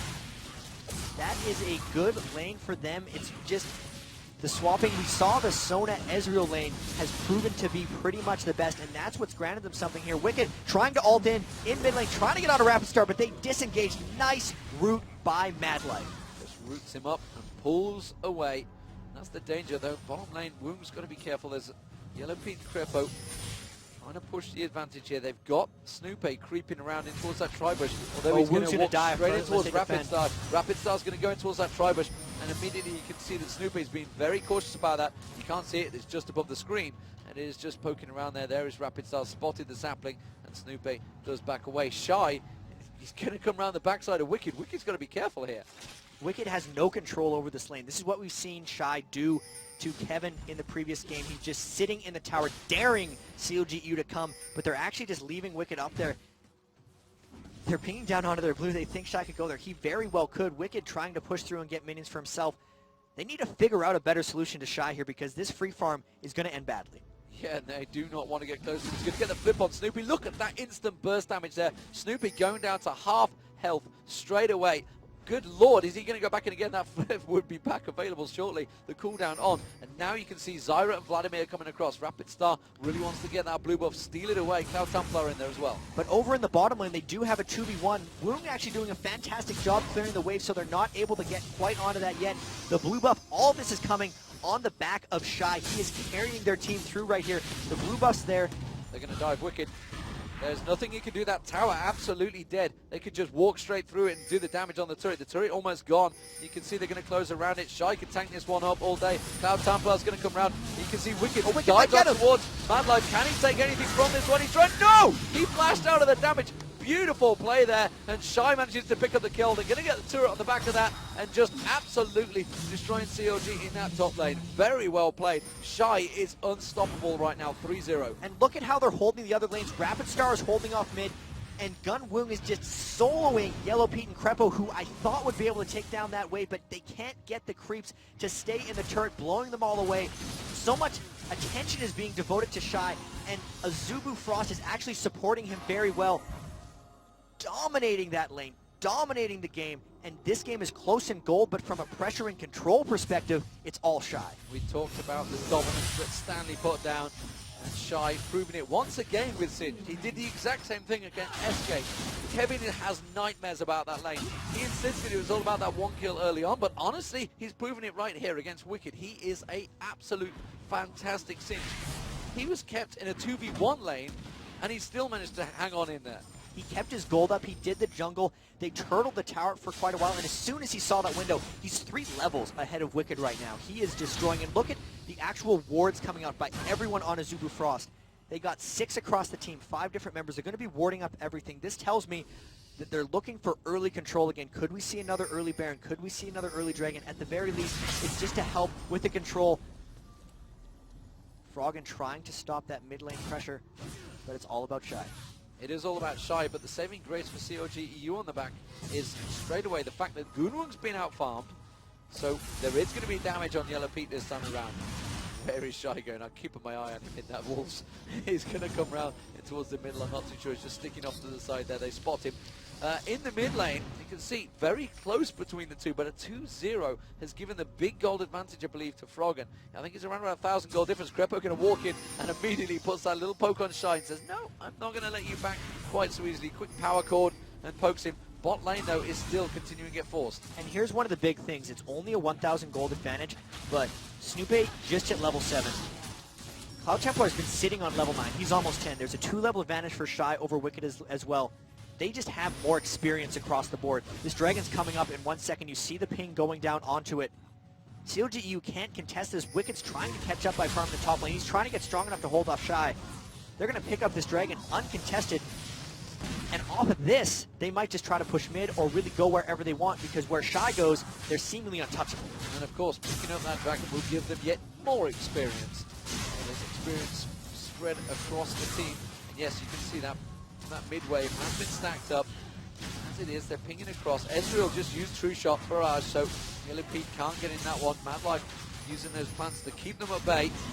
And that is going to be a very clean Dragon pickup. So, gold. Nearly 2,000 difference now for Azubu Frost. And all of that 2,000 is actually in Shy. If you just compare Wicked to Shy, 6,100 to 4,100, that pretty much explains it. There's a few back and forth between the other ones. Yellow Pete has more than Wound, and Cloud Templar has more than Snoopy, but really, it's Shy. It really is. I can't harp on it enough. His Singed is unstoppable right now, and they need to mob him. They need to maybe get some kind of teamfight phase, but right now, Yellow Pete's not strong enough. You need to kill Singed with a very strong AD carry presence, and they just don't have it yet. It's all on Azubu Frost pressure right now. They've taken the Dragon. They have the experience. They're going to try to go down mid here. That tower's at half. How can CLG hold this off? The question is, can they control him when they get to the fight? So we're at the closing in on the 20-minute mark. The mid-fight, they do, of course, have the Dark Binding. They have the Crescendo. They have Wicked Stun as well. Have they got enough to control Shy? Or is he just going to pop that ulti, sprint through the team, flip someone in there? Are they trying to bait something here? It looked like Froggen was trying to bait something in. Now Templar, of course, could just impale straight onto his Yellow Pete, drag him in. He will Arcane Shift away, but honestly, he could get controlled as well. Shy actually popped his ultimate accidentally there. They thought they had the root down onto Froggen, but he black shielded it at the last second, and that baited him to go in because Shy was going to try to flip Froggen right after that. It just didn't happen, so now he ended up using his ultimate to run top lane. Luckily for him, it's on a pretty short cooldown, 68 seconds. With all that, though, they see a 5-man advantage. CLG EU should be able to take this blue pretty safely. No Shy, that's no pressure for Azubu. They're going to have to give this up. Well, Cloud Templar wants to try and get and snipe this one. They're both trying to smite it away. You can see Snoopy wants to smite it as well. He comes in, they try to catch up towards Cloud Templar. Woong just off the side there, but Twisted Advance already used up on Cloud Templar. Snoopy out smiting him this time around, but Shy again off on the side, free farming. And the blue buff is up. He could even take this by himself. He does enough damage. The Rod of Ages and the Hextech Revolver. He's actually doing a lot of damage. 140 AP onto Shy, as well as being unkillable. Even with the blue buff, he's going to be able to have shorter cooldowns on that fling, which are actually doing 440 damage. And there's a duel in the bottom lane. Woong might fall. Woong might fall here. Yellow Pete tries to pull him into the bush, but it is going to be Yellow Pete that picks up the kill. We didn't quite catch the start of that fight. It looked like True Shot Barrage managed to hit early on. That's exactly what happened, and that's the mid-game power spike you get when you go Trinity Force on Ezreal. He got the slow with the Phage proc on that, and that was just Woong getting caught by surprise. They were lulled into just watching Shy go around the map, and he got caught free farming. He'd been safe in that lane for so long, and that was on Yellow Pete. Great job soloing Woong and maybe trying to take their team back into the game pressure-wise. And they might take the mid turret as well. This could be 2 turrets for CLG straight away. Quick response. 3-level difference, by the way, between Wicked and Woong and Shy at the moment, and they immediately look at that. Whole team had to react. They could not handle Shy coming around the back of them. And that bottom lane turret will go down. So that is going to be the second turret for CLG EU. Even in the turrets, still 1k difference. Advantage of Azubu Frost. Still a very good play there by Yellow Pete, and we saw the fear there by Shy. He has 2-level advantage on every member of CLG EU, and the experience is actually starting to look really bad for them. Mad Life, level 10, Crepo's level 9. Cloud Templar has 2 levels on Snoopy. Shy outlevels all of them. If they can force a fight right now, they're actually going to have a very, very good chance of getting these things. More dragons, more fights, maybe even if they started baiting Baron, because all they need to do is find a spot for Shy to be unleashed on the backline, and CLG will have to fall away. They have total control here. It's just a matter of getting the mid turret down so they can roam the map more freely. Right now, CLG is actually doing a pretty good job of trying to get through Shy's strong phase so that Yellow Pete gets strong enough to kite him and potentially kill him. So as it stands, 100. Well, very even in the mid lane now, actually. 2-0 to 1-0-1-2. Will of the Ancients has been stacked out by Rapid Start. Expect to see it completed at some point by Shy. As it stands, it looks like he may well go for... Could be a Badge Trail on there, or which way will he go? There's Power Bind is landing. Azubu Frost going to pick up his mid lane turret. That is pulling the advantage back to Azubu Frost. See True Shot Barrage flashing across, but CLG pretty much helpless to stop that one. They're trying to keep back at them, but Shy's just going to go right back to that lane, continue the pressure. Yellow Pete's going over to farm his lane as well, and they actually don't have anyone on their team that can solo Yellow Pete right now, so they're going to send Woong to defend, but he's got to be very careful not to get caught out of position. The Aegis of the Legion just getting completed onto Snoopy. That's going to be big for team fights, and a bunch of members of Azubu Frost are coming here for Yellow Pete. He's going to have to pull some tricky moves to get out of this one. Ward. He's on a Tribush Ward. They're just going to wait this one out until that looks like he's about to go back. Maybe he's even looking at the shop now. There's the bookshot comes across. He realizes, and you can see the damage straight into Woong there, but Rapid Star's going to come around, and immediately the Yellow Pete Arcane shifts into it. He is going to go down. Woong is going to get away from that one. He has nothing to respond. And really, that's the team not communicating quick enough, saying they are all coming. He just remembered the kill he got on Woong and thought he could do it again. And that was Azubu Frost with a better memory and a better response. They sent 3 members there, and he almost turned it around right onto Woong again, but now he did get the Infinity Edge, so that duel is no longer going to be in huge favor of Yellow Pete. Still stronger, though, so that's going to be a play for them. 30 seconds on this Dragon. They're sending Shy out the top lane.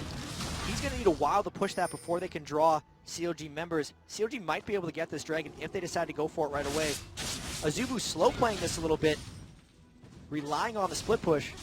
Might be a little unwise in the long run. Yeah, Wicked desperately trying to gain those levels, you can see, but Shy, as soon as he appears, he backs off, in which case it looks like he's going to head towards that Dragon. It is up in 6 seconds, as you can see on your top corner of your screen.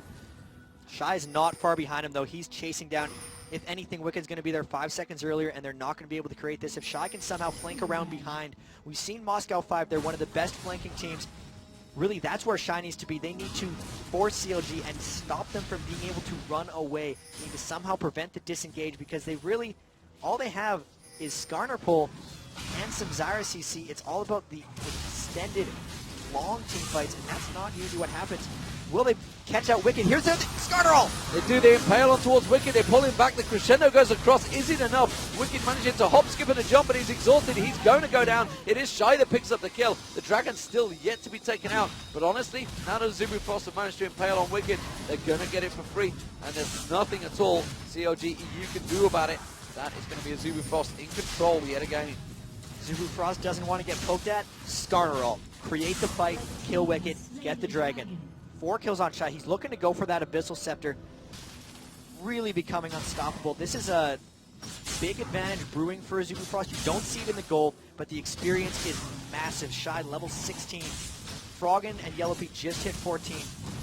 Living in that top lane. The bans to take out Wicked's Jayce and Irelia look to really be paying off, because even though they shut down Shy early with that 2v1 lane, ever since it's been Riven on Singed, he's been completely dominating. And also in the jungle, 3-level advantage for Cloud Templar. They mirrored that matchup in the last game, and it's really just Azubu Frost and their coordination helping out the jungler more, and maybe Cloud Templar just finding ways to get experience better than Snoopy, because that's the 2nd game in a row Snoopy's fallen behind of Cloud Templar. Yes, indeed. Oracle. That's why he didn't want to get involved. The fact that he's level 9, he got the Oracle.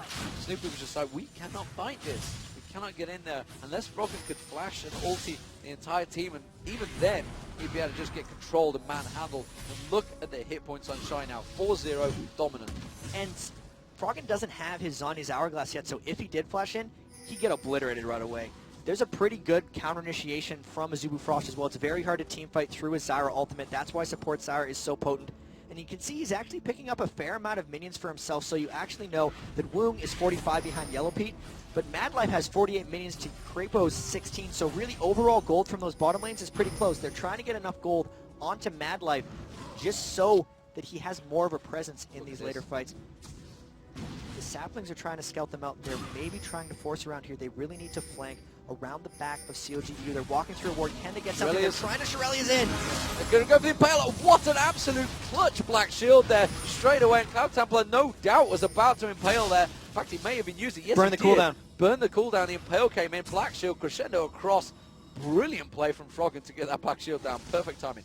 Getting too excited here. Sometimes I'm not even stopping to take breaths during my sentences, but Mad Life clearing out that bottom ward. They can still poke around the Baron. They're going to wait for the ultimate cooldown on Cloud Templar before doing anything too sneaky. And actually, they have Vlaidimir and Singed split up in the side lanes here, and all 5 members of CLGEU with the Dark Binding. This is going to be a very difficult tower to hold.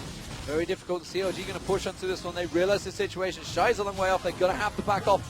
They've got to be careful they don't get caught out by any crazy twisted advance from Snoopy. Doesn't want to dive too deep, of course, like I said, but they do know the Impale is not available. Mad Life, of course, has his ultimate on their Dark Bind. He's trying to catch him out there, and they will back off here. Now the Shy is coming down. Shy is heading straight down south. There's Vlaidimir coming across. Vlad manages to get the ultimate across. Vlad Rapid Star just dogs away from that one. Snoopy's going to be taken low. There's the ultimate from Zyra. They do manage to catch across. Collateral damage obliterating Wicked there. And now they flash through. They're trying to catch on. There's a Dark Shield comes through. Shy's trying to make it in. He still has his ult. Ghost coming up soon. They're going to chase this for a while. There's the glue. Landing on towards Froggen. Froggen is going to get ultimate straight away. Tries to turn around. Tries to do the damage. It does not matter. Crepo's been dropped. Cloud Templar's going to go down bottom. Here comes Shy. flying in for 2 Shy members. with the Ghost on, with the ultimate running. He's going to be able to catch on towards Yellow Pete. The slow from Snoopy isn't enough. If he gets the flip, Yellow Pete will drop, and he's just going to finish him off. Oh, the Arcane shifts at the crucial moment, and Shy has to back away. Really well played by Yellow Pete. But look at this. No one on Azubu Frost died there. They tried too hard to go in onto Rapid Star. They're going to go for this Baron. How can CLG EU stop this? They're kind of low, but look at this. All 5 members, 27 minutes in, they have more than enough damage. The Zyra plants chunk it down, and that was CLG EU actually trying to force something, and Azubu Frost doing a brilliant job at counter initiation. Shy wasn't even in on that fight, and they won it regardless. Now with the Baron, how does CLG EU respond? Yeah, and Rapid Star just caught them out with the Hemo play straight across the entire team. Oh, Wicked, oh my word. His hop skipping into jump. Has he got enough to get away with it? Cloud Templar has got, as Impale, it's just come up. Oh my word. He used it and flashed at the exact time. The Impale didn't get used out though. And he managed to dodge the damage. Wicked just dashing away at the exact right time. If you lose vision on the guy when you try to impale him, it won't go off. If they would have had vision, it would have. So that was just almost a lucky use of vision there by Wicked. When he dashed, he did get out of vision, and it caused the impale. You heard the sound start to play, but it never actually went off. That was so close to just being Wicked's life, but with this Baron buff, they can essentially tower dive. Shy is ignoring everyone on CLG EU right now. Rapid Star showed he can get caught up by 3 people and still survive. They have Will of the Ancients for both of them. That even benefits Graves. Zeke's Herald on Zyra. The auras are coming out galore for them. They're looking really strong. They win this game. They're in the finals against TPA. This is huge. This is enormous. Taipei Assassin's going to be sat at the side, sat in the player lounge, watching the match along with all the other teams. They're all down there watching it. Like I mentioned, the chants of TPA were coming out, showing that they didn't want Moscow 5 in that final. Big Asian presence, of course.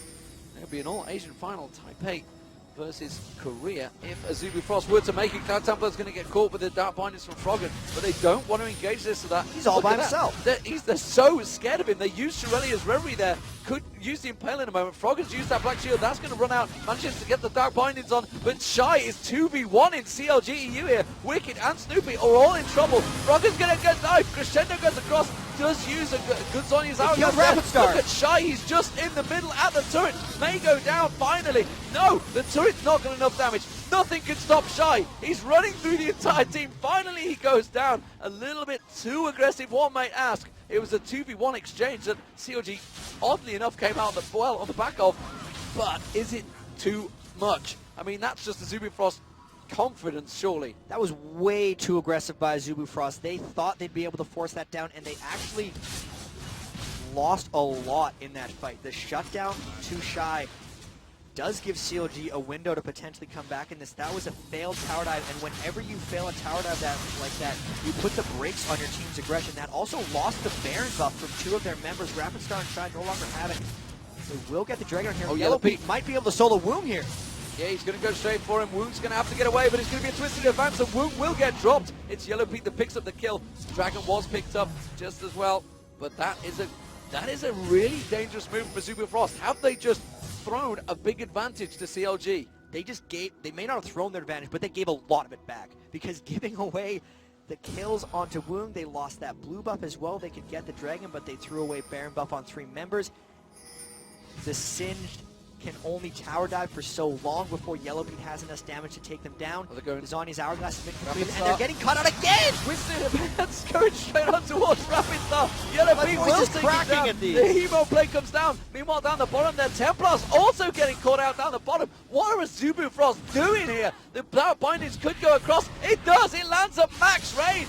Wicked is going to get back on towards him. The rest of Azubu Frost are nowhere to be seen. And Cloud Templar got out of position. Now he got Shy coming on towards the top there. He's got Mad Life with him. Shy, you are not unstoppable. Yellow Pete is going to put the damage down. They have the wave coming in. He's going to clear it out. But Azubu Frost are doing the damnedest to throw this game away.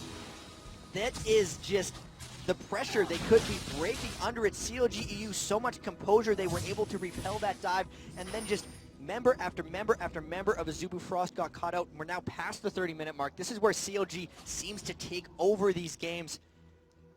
D-Man, are we going to see another turtle comeback from CLG EU? Because it would only be fitting that they come back from such a huge disadvantage, from giving up a Baron the turned around tower dive. Azubu Frost has to reset themselves right now. They clearly were on a bit of a tilt there after the lost team fight. Missed communications, missed wards. They need to take control of this game again. They know when the Baron's going to be up. It's no longer a benefit for them. They've given up a lot of kills. Their team fight strength here is questionable. Looking at the items, they have Death Cap and Will of the Ancients on Rapid Star. Close to a Ranwood's Omen on Shy. They're still really strong. They still have these advantages. They just have to initiate the right fight. CLG got it turned around when they tried to go onto Azubu Frost. How can they recreate that situation? If they do that, they'll still be able to come out on top. But boy, do they have to be careful because this game, razor close now. Both AD carries are incredibly strong. 4-2-2 for Gunwung, Infinity Edge, Phantom Dancer. 5-1-2 for Yellow Pete. Trinity Force, Bloodthirster, Last Whisper. He's got enough that he can start to shred Shy. We saw it in that last fight there, just as he started to poke, which is why you can see the Warden's Mail now on Shy. He's realized he's going to have to start building a little bit more tanky.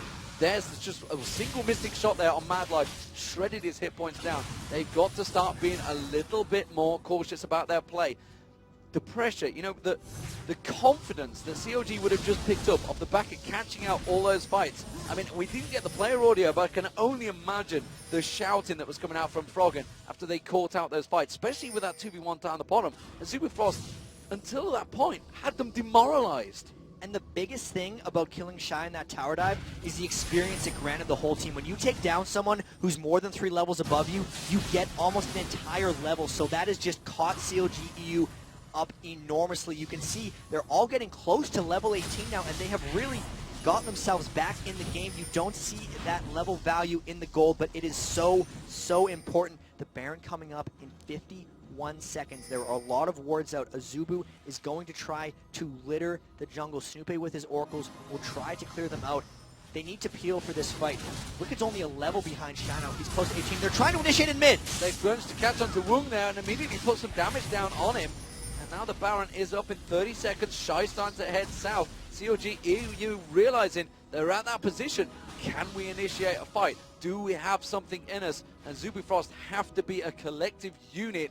Sure, were they to come into the next fight? They got away with it in a 4v5, but I'm not sure they're in the position to do that again. Snoopy is still a long way behind, 3 levels behind Cloud Templar. He cannot dive in. He can't twist it, advance and initiate quite as crazily as he normally would. We are seeing the AP carries and the AD carries both at their similar levels. Just a slight difference between Rapid Star and Froggen.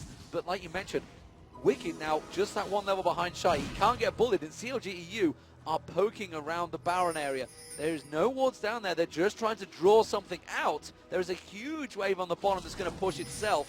CLG EU, ooh, that down binding normally like a sniper shot did not land. So now it's going to be about Skarner trying to initiate the right team fights. We've seen in the past, Froggen's been great with his Black Shield, and he's actually fizzled a couple of pills. The fight CLG EU got in trouble is when they tried to initiate onto Rapid Star. They have to be careful with that. Here, it's going to be Shy just trying to zone out as many people as he can. In the fights where he distracts enough members of CLGU and splits them up, they're good.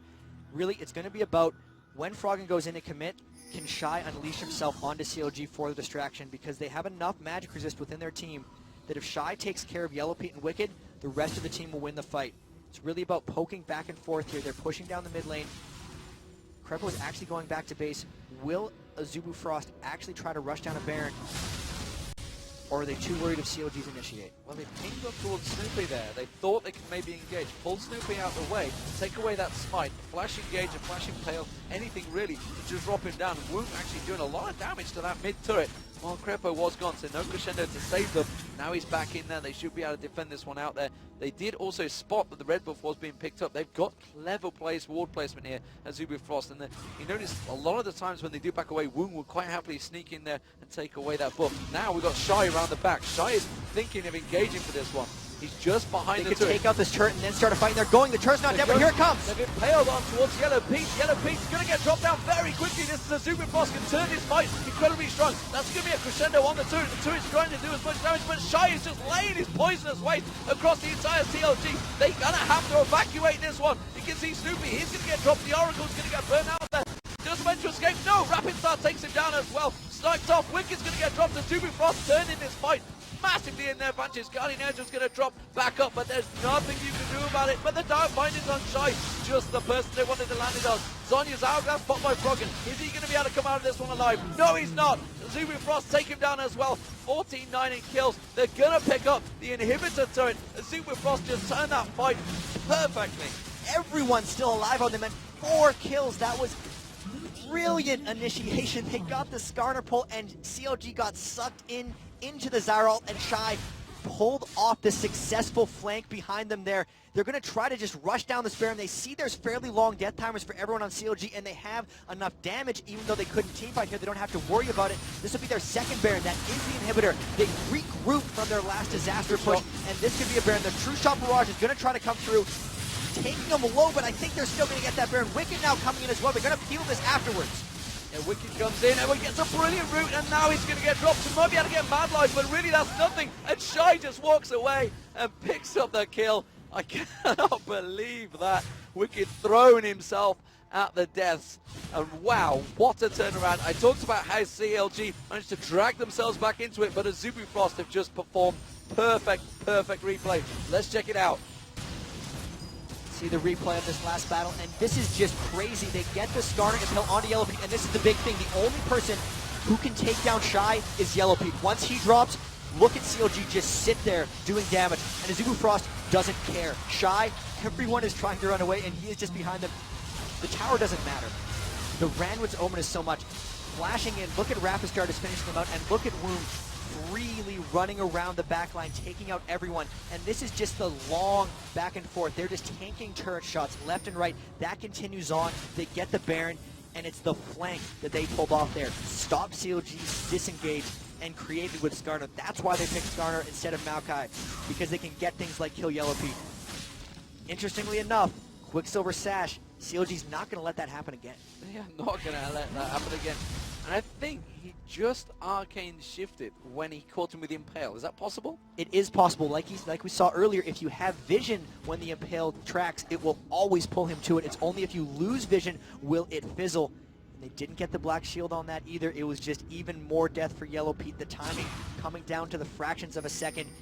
Krebo in that interview right after the WE game said these are the two maybe best team fighting teams in the world, and it's all going to come down to those fraction of a second moves. They're just tanking up this next turret, trying to push the lane. CLG really having to turtle their lives on the line here.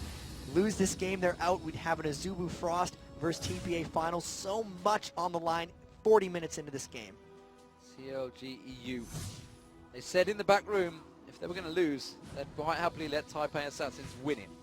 It's pretty safe to know who they're going to be cheering on for Azubu Frost to make it to this final, but honestly Azubu Frost have really proved their worth here. CLG EU picking up the first game incredibly strong. They're going to engage. They're just going to tower tank down. them. Absolutely tanking it through, and Woong, of course, with the Guardian Angel, he is pretty safe to just keep on hitting that turret. The Dark Pine is coming across, not quite landing at full range, and Shy's just going to walk on in there. He could pick any old target he wants. He is not worried, and that's going to be the turret going down. There we go. There's going to crescendo going across. Shy is going to get dropped down.